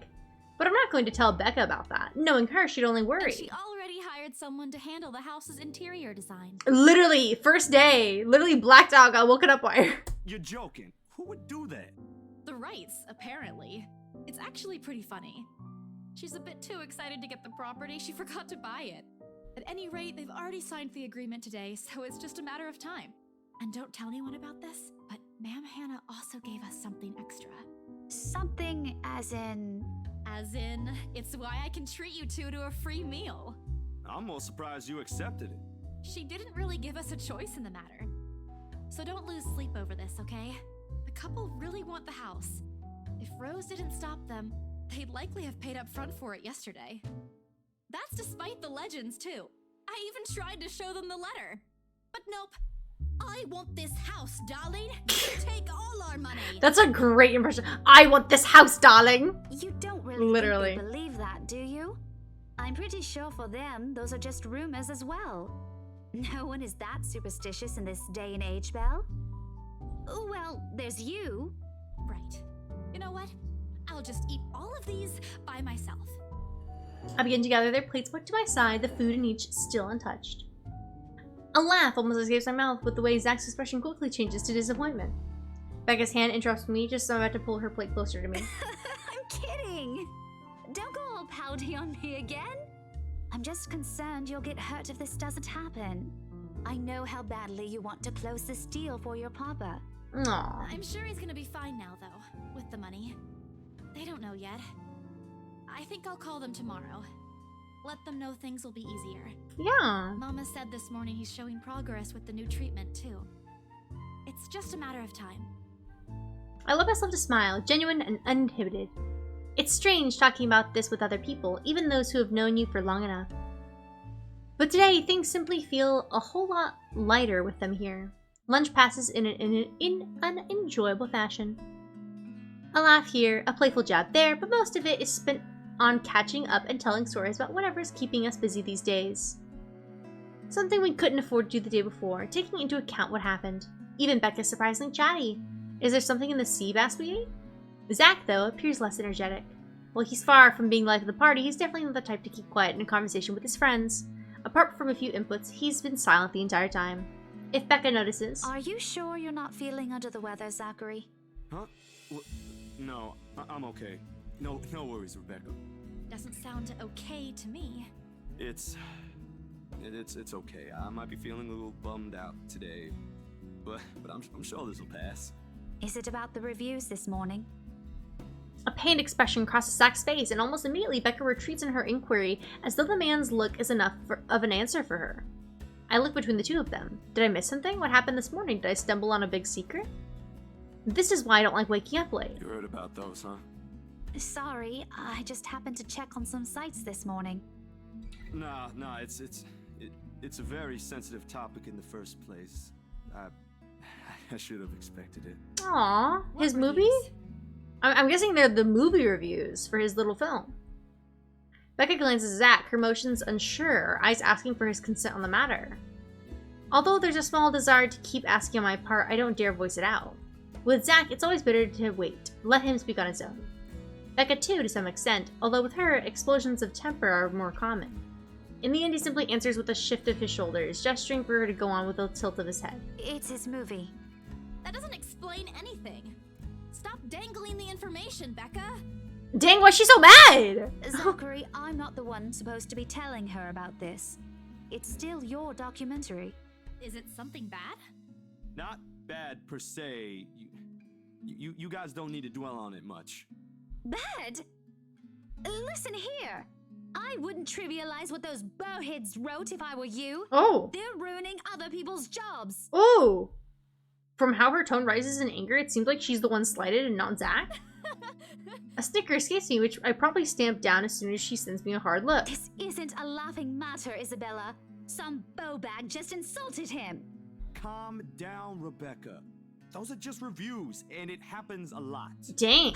I do not ken about you two, but calling the entire film an out-and-out drivel, you're better off watching an educational kids' TV show, and worst 1.5 hour of my life. Oh, dang it! Guys. Did we even watch the same film? Guys, I'm so sorry. I can't. My hand is just on, like, hovering over the spacebar, and sometimes my like fingers just like twitch, and it presses it. So I'm so sorry. I'm gonna let Becca speak again, guys. I'm gonna let her have her moment. I'm sorry. I do not ken about you two, but calling the entire is this film like out and out dribble. Gaelic or something? Watching an educational kids TV show, and worst 1.5 hour of my life, among other things, isn't exactly a critique any decent movie reviewer would say. Valid. Speedrun the game by skipping all dialogue. Easy. Ah, no! If you could call that a critique, did we even watch the same film? Real, Becca. Honestly, stand up for your bestie, guys. Listen, if your bestie put their heart and soul into something, speak out against the haters. Real. Becca's a real one. Well, maybe I ain't cut out for it. Better stick with my photography or something. No, King? If nothing else, this helped me open my eyes to what I can and can't do. What? No! Okay, so a few people didn't like it. A few reviewers didn't like what you had to say and didn't like your art. Okay, so what? It doesn't mean that you failed or it means that you're bad at filmmaking. It means that you try again. You take the critiques that are valid and assign them to help make your filmography better. Don't just take it as like, I can never do this again, I'm bad at it now. Like, people aren't just talented and untalented. You have to work on something. This is your first film. Like, this is your first, like, big, like, movie break, you know? So, like, of course there's gonna be people who don't like it. Even with great movies, all right? People don't like there is no movie in history that everybody is gonna be like, yes, this was a great movie, right? There's gonna be at least one hater, right? Someone who doesn't like something, okay? And nothing's perfect, okay? So this first one seemed like a bit of a bust, all right? That doesn't matter. You pick yourself up, you take the critiques, and not just all the hate, but like the actual like critiques and advice people are giving you, what worked, what didn't work. You take that, and you make a new project and like using those critiques, and boom, you're automatically like getting better, right? Practice makes improvement. Come on, Zach. Don't do this to yourself. You're like, you are talented, but also it takes more than just talent. It takes hard work and effort. I think a movie with zero hates is the B movie.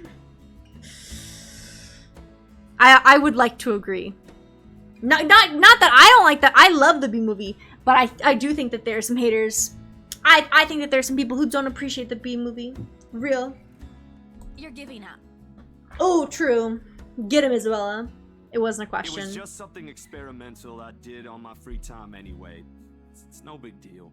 But you worked on it for months. Doesn't look like it matters for those people. Don't say that! Dang. Isabella is like... She's here to slay. The voice actress went 101%. My palm strikes the table, sending the tableware on top clicking against each other. I didn't even notice when I rose from my seat. But here I am, chest heaving, looking down at him in the same manner a teacher would at an unruly student. Becca's probably proud. I didn't mean to yell, but there are some things people like Zach aren't supposed to say. How exasperating. He, of all people, should know. It's just a review. Except they're pretty well-known critics. Why does that matter? They aren't the ones calling the shots on this. Isn't that why they have a committee? Right, Becca? An amused gleam is in her eyes when I turn to her. What does she find so entertaining here? Help me here! Your friend's about to quit his passion for a petty reason. I haven't read what those people wrote about his work, but a few scathing words shouldn't be enough to discourage someone. I should know, after all, I'm... Failing means you're playing, Zach. Not that I'm saying it's bad. I've seen it from start to finish, and I know for myself what you created isn't something people should scoff at. I don't know anything about filming or photography. Hell, I don't have an inkling of artistry in me except for those doodles I make for class. But I know what I watched. Look at Isabella. It's not every day you see her all riled up like this. True. Whatever I'm about to say gets lost on my tongue as a flush of embarrassment blooms across my face. It was a heat of the moment thing. And anyway, I'll be very angry with you if you quit. What about the exhibit? What exhibit? Classified information. Even if I bring you your favorite tonight? Nope, not a chance. Oh, come on. I thought we aren't supposed to have secrets. A burst of laughter comes from Zach. Thanks, you two. I might need some time alone to myself for a while. Just to think about things, how I'll go from here, that sort of stuff. Yeah, absolutely. I love Zach. Hey, I'm not quitting, Bella. Don't give me that face. He deserves all the love and support in the world. That's all I'm saying. There's no face at all, only a poor imitation of puppy dog eyes, if you could call this one. Promise? I'll be damned if I break any promise I make to you guys. King, I love him. Besides, you're right. It's too early to say anything right now. What's night ain't for another week. And that's all the answer I need from him. As sentimental as it sounds, there's fulfillment in knowing another person you know won't take the same path you walked. It's not like it's over for me though. I still have time. I could still come back. Do my own thing, do what I really want to do. Surely, once Papa recovers, once I'm done with everything. Inside my bag, my phone buzzes unexpectedly, breaking the pleasant afternoon lull. Screen shows Rose. Hey, Isabel. You at the office? Ha ha. Very funny, Rose. I'm hanging up. Don't, I'm kidding. BRC says the floor plan copies are ready for Miss McCullough to pick up. She states that as if it already explains everything. Then, out of the blue, she launches a long rant about the awful state of Luxbourne streets. All of which she says in a single breath I can barely keep up and make out a single word. I stay quiet, if only to avoid becoming the next object of her frustration. She's similar to Becca in that regard. Horrendous traffic right now. Bloody stupid drivers. I gotta go. Sorry, Meeks. Thanks for the stream though. No problem, King Saw. Yeah, this is a long one. This is a long stream. I'm trying to like get through it, like get through like. I'm trying to get to like a good stopping point, but like, I feel like I'm not gonna get through enough if I stop now. You know what I mean? So yeah. But thank you for coming, King Saw. Have a good day or night. When she has finally run out of things to complain about and stops, what she says next still has none of what I'm hoping to hear from her. Just a quick mumbled plea for me to meet the right interior designer in her stead, and Anyway, I'll leave it to you. Bye. Thanks. Classic Rose. She ends the call without even asking for my input. This guy... Oh. Journal? Journal? Are you a good day or night too? Thank you, King Saw! Alright, cool. The sky is cloudless and the noontime sun is beating down on the hard concrete when we leave the cafe. It's far from unbearable, but it's enough to put most people in a fickle mood or make them vulnerable to catching something. No wonder we have staff members going AWOL lately, not to mention my boss's mercurial moods. I can't believe I'm saying this, but I want our usual cloudy weather back. Oh, look! There was what Miyuki was saying earlier. Like, why is it so sunny? For all the gripes about the unpredictable weather, though, the streets of Luxbourne remain constantly busy. The hurried tapping of shoes against the pavement and inane chatter coming from the lunchtime crowd fill the humid afternoon air. A small reminder of the things we still have to do, regardless of how much I want to return to the comfort of my bed. Back to the Briar Realty for me. Zach to a meeting with the magazine publisher featuring luxury houses, and Becca to her lesson plans and books at home. But more than once, I catch her sneaking a longing glance over something displayed on the shop window. Does she want to buy something? Maybe I can get it for her this Christmas. I turn my head to the last shop she checked out. A fleeting glimpse. The world stills.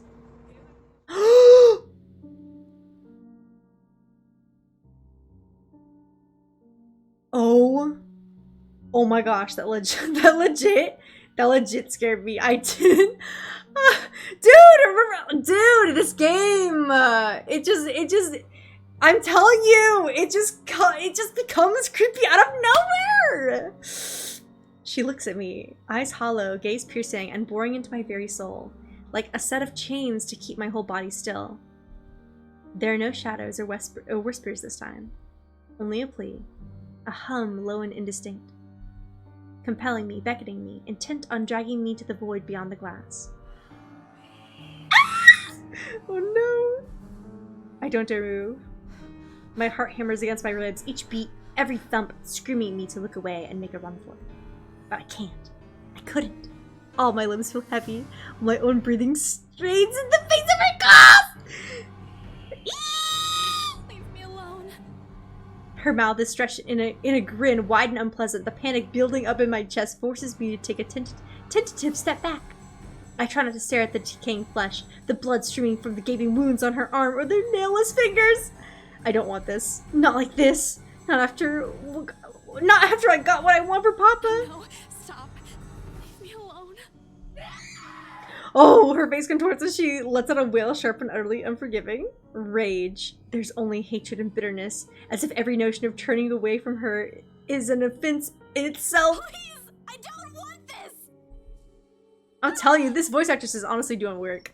Before I know it, I'm falling backwards, my own throat, hoarse from the screams I don't even notice are already coming out of my mouth.